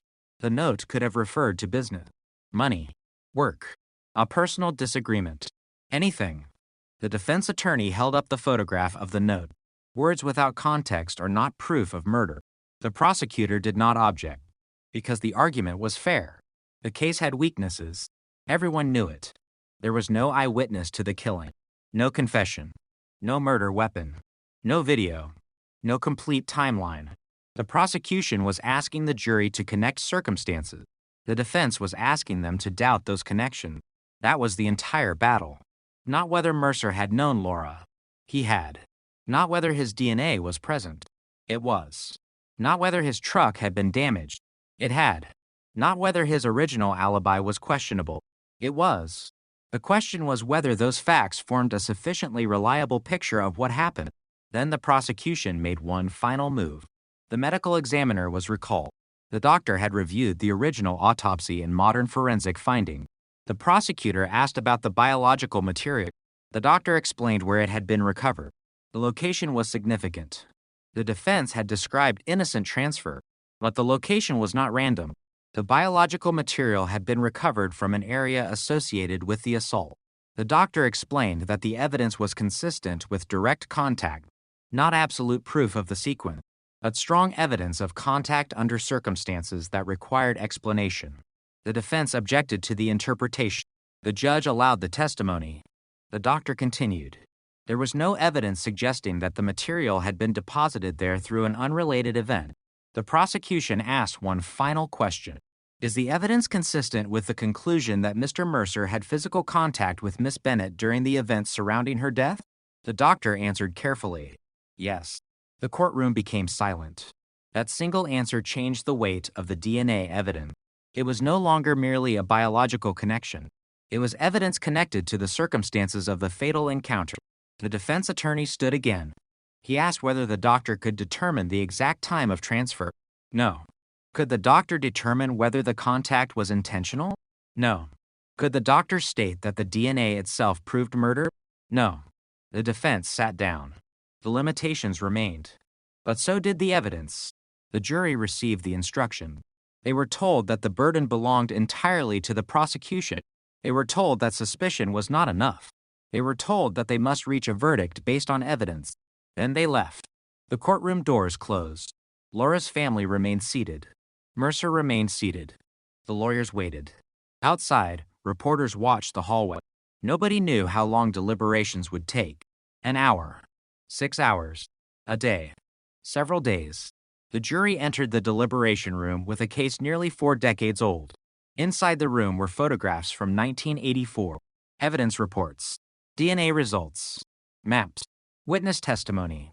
The handwritten note. The old alibi. The new forensic analysis. The jurors began with the evidence. One juror reportedly focused immediately on the DNA. Another focused on the timeline. Another questioned the reliability of the old witnesses. The debate continued. There was no unanimous certainty at first. That was expected. A case this old was complicated. The jurors went through the evidence again. They requested clarification on the DNA testimony. They reviewed the timeline. They examined the photographs. The judge answered their questions. Then the jurors returned to deliberation. The defense waited. The prosecution waited. Laura's family waited. For the first time, the family was not waiting for an investigator to call. They were waiting for 12 strangers to decide whether the evidence was enough. Hours passed. The courthouse became quieter. The media coverage intensified. Every update became a headline. Breaking. Jury deliberates in 1984 Salem murder case. Then another. DNA evidence at center of decades-old homicide trial. The story had become national. People who had never heard Laura's name were now reading about her. But for her family, the headlines meant little. They knew her. They remembered her voice. They remembered her laugh. They remembered what was lost. The case was never really about the headline. It was about the empty space Laura left behind. The jury returned the following afternoon. The courtroom filled quickly. Mercer entered. The judge took the bench. Everyone stood, then sat. The clerk received the verdict form. The foreperson stood. The judge asked whether the jury had reached a unanimous decision. Yes. The room seemed to stop breathing. The first verdict was read. Guilty. There was no reaction from Mercer. The second charge was read. Guilty. The courtroom remained silent. Laura's mother lowered her head. Her brother closed his eyes. A relative reached across and held his hand. Nobody celebrated. There was relief. But it was mixed with grief. Because a guilty verdict could not return Laura. It could not erase 38 years. It could not give her the life she should have lived. It could only establish accountability. For the first time, the official record would contain an answer. Daniel Mercer was responsible for Laura Bennett's death. The judge ordered Mercer held pending sentence. The defense announced plans to appeal. The prosecution declined to call the case easy. It had never been easy. The case had survived because evidence had survived. The tiny fiber, the preserved biological material, the old records, the forgotten witness, the repair invoice, the telephone notes, the handwritten page. The pieces had existed independently for decades. No one piece had been enough. Together, they became a story. After the verdict, Laura's family left the courthouse. Reporters approached. Microphones appeared. Questions followed. How did they feel? What did the verdict mean? Did they finally have closure? Laura's brother stopped. He looked toward the courthouse. Then he answered quietly. Closure is a complicated word. He said the verdict mattered. He said accountability mattered. But he said 38 years could not be returned. That sentence stayed with everyone who heard it, because that was the real cost of the cold case. The killer had been identified. The courtroom had spoken. The evidence had done what investigators hoped it would do. A time had already taken everything it could take. Laura should have been 55 when the case was solved. Instead, she remained 27 forever. Her friends had aged. Her family had aged. The city had changed. The roads had changed. The buildings had changed. Technology had changed. But the murder remained exactly where it had always been. November 1984. A rainy night. A woman leaving her apartment. A car disappearing into darkness. A family waiting. And a small piece of evidence sitting quietly inside an envelope. For decades, that envelope meant almost nothing. Then science caught up with it. That is what made the case so haunting. The breakthrough did not come from a spectacular discovery at a fresh crime scene. It came from something investigators had already collected, something they had already cataloged, something they had already stored. The clue had been there. The entire time. It simply had not been readable. That realization changed the way Salem looked at old cases. Police departments began reviewing evidence from other unsolved murders. Families began asking whether forgotten evidence could be tested again. Cold cases that had seemed impossible suddenly looked different. Not solved. Not guaranteed. But possible. Because technology does not erase the past. Sometimes it simply gives the past a voice. Laura's case became an example of that. A murder that survived 3 decades. A file that gathered dust. A name that disappeared from headlines. A suspect who believed time was protection. And evidence that refused to disappear. The final evidence log was updated. The old case number remained. The original date remained. The victim's name remained. But one word changed. Open. It was no longer written beside the case. The investigation had ended. The evidence had finally answered the question that had haunted Salem since 1984. Who killed Laura Bennett? The answer was Daniel Mercer. But another question remained. How many other cases were still waiting for their forgotten evidence to speak? How many envelopes were sitting in old evidence room? How many fibers? How many photographs? How many biological samples? How many fingerprints to damage for the technology of yesterday but readable by the technology of tomorrow? Nobody knew. That was the unsettling part. The past was still full of evidence. Somewhere, inside another forgotten box, another piece of a story could still be waiting. And somewhere, perhaps, another family was still waiting for a phone call, waiting for a name, waiting for someone to open an old file and look again. Because sometimes a cold case does not die. It waits. It waits through rain, through retirement, through new buildings, through new detectives, through generations. And sometimes, after decades of silence, a laboratory machine examines something that everyone else had forgotten. A tiny fiber, a microscopic stain, a damaged print, a fragment of DNA. And suddenly, the past moves. A name appears. A door opens. A suspect is found. And a mystery that once seemed destined to remain unsolved begins speaking again. For Laura Bennett, that moment came 38 years too late. But it came. And in Salem, Oregon, the old case finally stopped being a question. It became a record, a verdict, a name, a truth recovered from evidence that had been waiting in the dark. The verdict should have been the end. For most people, it was. The headlines moved on. The cameras disappeared from the courthouse steps. Reporters found newer stories. The courtroom emptied. Daniel Mercer was taken into custody. The legal process continued. But for the investigators who had reopened Laura Bennett's case, something still bothered them. The verdict had answered who. It had answered responsibility. But it had not answered every question. There were still missing hours. There were still unexplained movements. There were still details from 1984 that had never been fully reconstructed. And now that Mercer had been convicted, investigators had access to something they had never possessed before. His full history, his old statements, his movements, his relationships, his financial records, his employment records. Everything could be examined again. Not because the conviction was in doubt, because the detectives wanted to understand how the case had remained unsolved for so long. The first question was simple. Why had Mercer not been caught in 1984? The answer was buried inside the original investigation. The first detectives had suspected him. They had questioned him. They had documented inconsistency. But the evidence had not been enough. Mercer had denied meeting Laura. He had denied being near her vehicle. He had denied knowing anything about her disappearance. His answers were confident, specific, detailed. And that detail had worked in his favor. Investigators believed his story was suspicious, but suspicion was not proof. Without biological evidence connecting him to the crime, there was no way to bridge the gap. That was the weakness. The case had a suspect. It did not have a case against the suspect. The distinction mattered. Mercer walked out of the police station in 1984. Laura remained dead. The file remained open. And the years began passing. The reopened investigation revealed something else. Mercer had changed his life shortly after Laura's death. He left Salem. He changed employers. He eventually moved out of Oregon. None of those actions were criminal. People move. People change jobs. People start over. But investigators now looked at the timing. Mercer left Salem within months of the murder. He did not disappear immediately. He remained in the area for a while. That made the departure less dramatic than it might have seemed.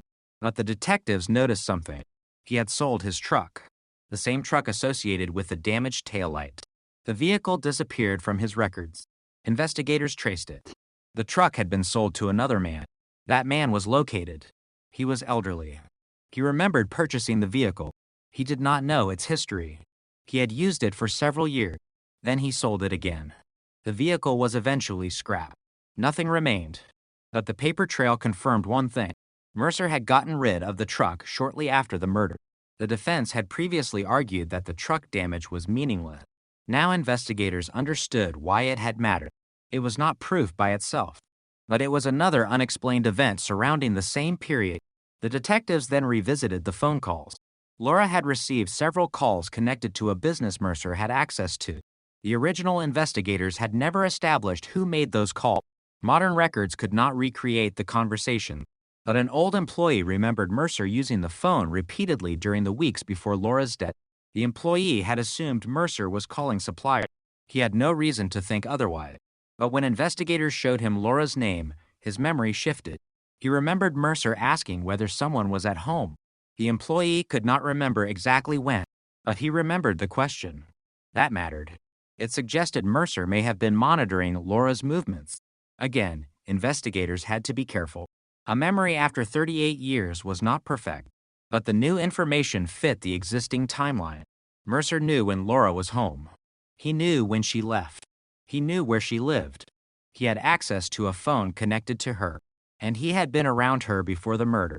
The investigators then examined Laura's financial concern. This became one of the most disturbing discoveries. The contractor Mercer worked for had been involved in questionable billing. Laura's job gave her access to administrative information. She had noticed inconsistencies. She had asked questions. She had apparently kept notes. Investigators found copies of documents in her personal file. The documents showed unexplained payments. Some were connected to projects Mercer had worked on. The amounts were not enormous, but the pattern was unusual. Laura had begun tracking them. And then, shortly before her death, she had written Mercer's name. Ask why. That note suddenly looked different. Investigators could not prove Laura had planned to expose him, but the possibility was strong. Mercer may have believed Laura knew something that could threaten his job, his reputation, perhaps even his freedom. The motive was no longer simply a theory about personal conflict. There was a possible financial reason, and that changed the investigation again. Detectives began reviewing the contractor's records.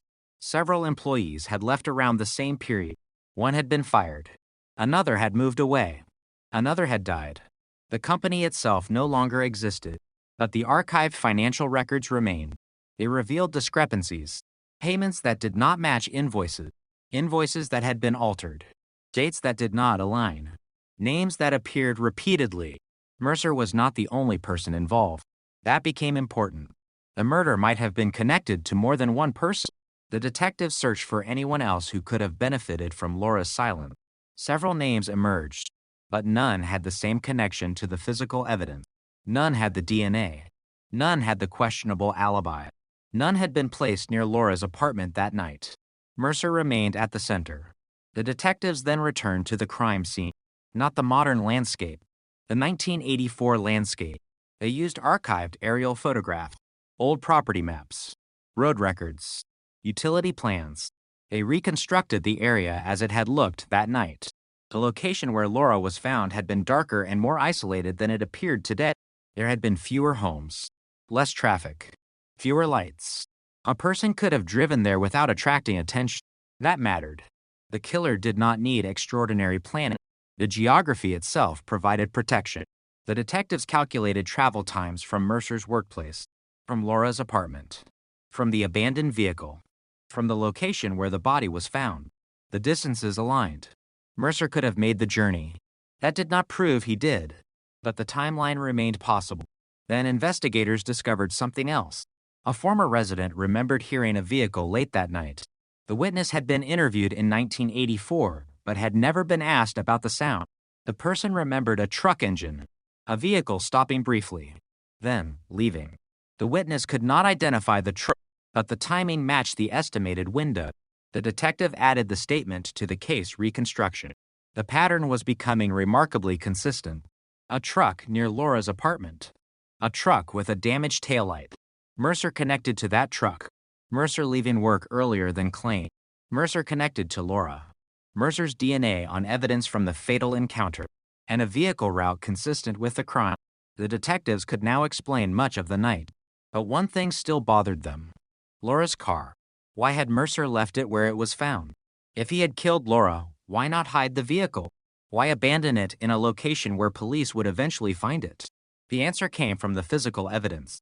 The car had been left far enough from Laura's home to make the situation appear like a disappearance, but close enough to a traveled road that it would eventually be discovered. It created confusion. A missing person scenario. Perhaps an accident. Perhaps a voluntary departure. Perhaps a kidnapping. The vehicle had been part of the deception. That possibility became stronger when investigators realized something else. Laura's purse had been left inside. Her identification was there. Her keys were there. But one item was missing. A small notebook. Her family remembered it. Laura carried it almost everywhere. It contained work notes, phone numbers, appointments, personal reminders. It had never been recovered. The notebook was not inside her apartment. It was not in the car. It was not among her belongings. It was simply gone. Investigators believed it might have contained information about the financial irregularities. If Mercer had taken it, that could explain why, but there was no way to prove what had happened to the notebook. It remained missing. Then came another discovery. A former coworker remembered Laura saying she planned to meet someone that evening. She had not identified the person, but the coworker remembered Laura saying she needed to clear something up. The phrase had been ignored in 1984. Now it was important. The coworker was shown a list of names. When Mercer appeared, she recognized it immediately. She said Laura had mentioned him. The investigators asked why. The coworker remembered Laura saying Mercer had become difficult to deal with. She believed he was hiding something. Again, the statement did not prove murder, but it established that Laura's concerns about Mercer existed before the night she died. The detectives began to see a sequence. Laura discovers financial irregularities. She starts asking questions. She becomes concerned about Mercer. She communicates with him. She plans to meet someone. She leaves her apartment. She disappears. Mercer provides an alibi. The alibi weakens. Physical evidence links him to Laura. Then he leaves Salem. 38 years later, DNA confirms the connection. The pieces were no longer scattered. They formed a pattern. But there was one problem. The case was already solved. Mercer had been convicted. Why keep investigating? Because the investigators believed the truth deserved more than a verdict. They wanted to know whether someone else had been involved. They wanted to know what happened to the missing notebook. They wanted to know whether Mercer had acted alone. And they wanted to understand whether the financial scheme had played a direct role in the murder. They reopened interviews. Former employees were contacted. Old records were searched. The contractor's financial history was examined. One former employee provided a disturbing statement. He said Mercer had once warned him to stay away from Laura. The warning had happened weeks before the murder. The employee had thought it was a personal dispute. He had ignored it. Now he understood it differently. Mercer may have been trying to prevent Laura from asking questions. Another employee remembered a confrontation. Laura had allegedly challenged Mercer about missing documents. Mercer became angry. He told her she did not understand what she was looking at. The original investigation had never found this information. The reason was simple. The employees had been interviewed briefly. Nobody knew which questions would matter decades later. The detective who reopened the case realized how much had been lost in those early interviews, not because investigators had failed, because investigations are built on what people know at the time. In 1984, nobody knew which details would become important. In 2022, investigators could see the entire picture. That is the strange power of cold cases. Time can destroy evidence. But time can also reveal patterns. Records that once seemed unrelated become connected. A name appearing in one document becomes meaningful when it appears in another.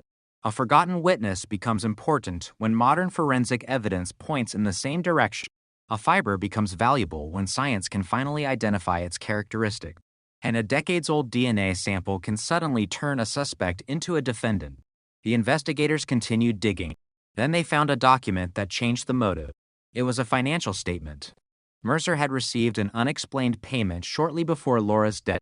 The amount was small, but it came from an account associated with the contractor. The payment was not documented properly. Mercer had never mentioned it. Investigators compared it with the financial irregularities Laura had been examining. The connection was not conclusive. But it was troubling. A second payment appeared. Then another. The amounts were different. The dates were different. But the same names kept appearing. Mercer, the contractor, the questionable invoices, Laura's notes. Suddenly, the murder appeared to have a possible financial background. The detectives believed Laura may have discovered something she intended to confront Mercer about. And that could explain why she left home willingly. She may have believed she was meeting someone to discuss a problem. She may have expected an argument. She may have expected an explanation. She did not expect death. That possibility made the case more disturbing. The killer may not have needed to lure Laura into danger. He may simply have convinced her that he wanted to talk. That was enough. A familiar face. A familiar vehicle. A familiar voice. A simple conversation. Then everything changed. The investigators now believed Laura's trust had been the weapon. Not a gun. Not a knife. Not force at the beginning. Trust. The same trust that allowed her to enter a vehicle without fear. The same trust that allowed her to meet someone at night. The same trust that gave the killer access to her. And that realization brought the case back to its most haunting detail. Laura's final confirmed sighting. She was not running. She was not screaming. She was not fighting. She was simply leaving. She believed she would return. She did not know that she was walking into the final hour of her life. For decades, that moment had been frozen inside the investigation. Now detectives understood what might have happened next, but they still had one final mystery. The missing notebook. If Laura had written down what she knew, where had it gone? And if Mercer had taken it, what had he done with it? Investigators searched every surviving record connected to Mercer. Storage units, property records, old addresses, employment files. They searched for anything that could have survived. Most searches produced nothing. Then an investigator found a reference to an old storage facility. Mercer had rented a unit shortly after leaving Salem. The rental records were incomplete, but the facility still existed. The unit was long gone. Its contents had been sold decades earlier, yet the manager's ledger survived. Mercer's name was there. The rental began weeks after Laura's murder. The unit remained active for several months. Then it was emptied. Nobody knew what had been inside. Nobody knew who had emptied it. The missing notebook could have been there, or it could have been something completely unrelated. There was no way to know. But the investigators had learned something from Laura's case. A clue did not have to be dramatic to matter. Sometimes it was a name, sometimes a date, sometimes a forgotten invoice, sometimes a box that nobody had opened for 38 years. The case had already produced a conviction, but the search for the complete truth continued. And as investigators went deeper into Mercer's past, they discovered that Laura may not have been the only person who had become suspicious of him. Another woman had raised questions about the same financial records. She had left the company shortly afterward. She had moved away. And when investigators finally located her, she remembered something that made the detectives stop. She had been afraid of Daniel Mercer, not because he had threatened her directly, because of something he had said. A sentence, a warning, a statement she had never forgotten. And suddenly, the murder of Laura Bennett looked less like an isolated act. It looked like the final consequence of a secret that had been growing for months. A secret involving money. A secret involving documents. A secret Laura had begun uncovering. And a man who had every reason to want those questions to stop. The old cold case had been solved. But the deeper investigators went, the more they realized the murder itself might have been only the visible surface of a much larger story. And beneath that story was another mystery. How much had Laura discovered before she died? And how much had Daniel Mercer spent 38 years trying to bury?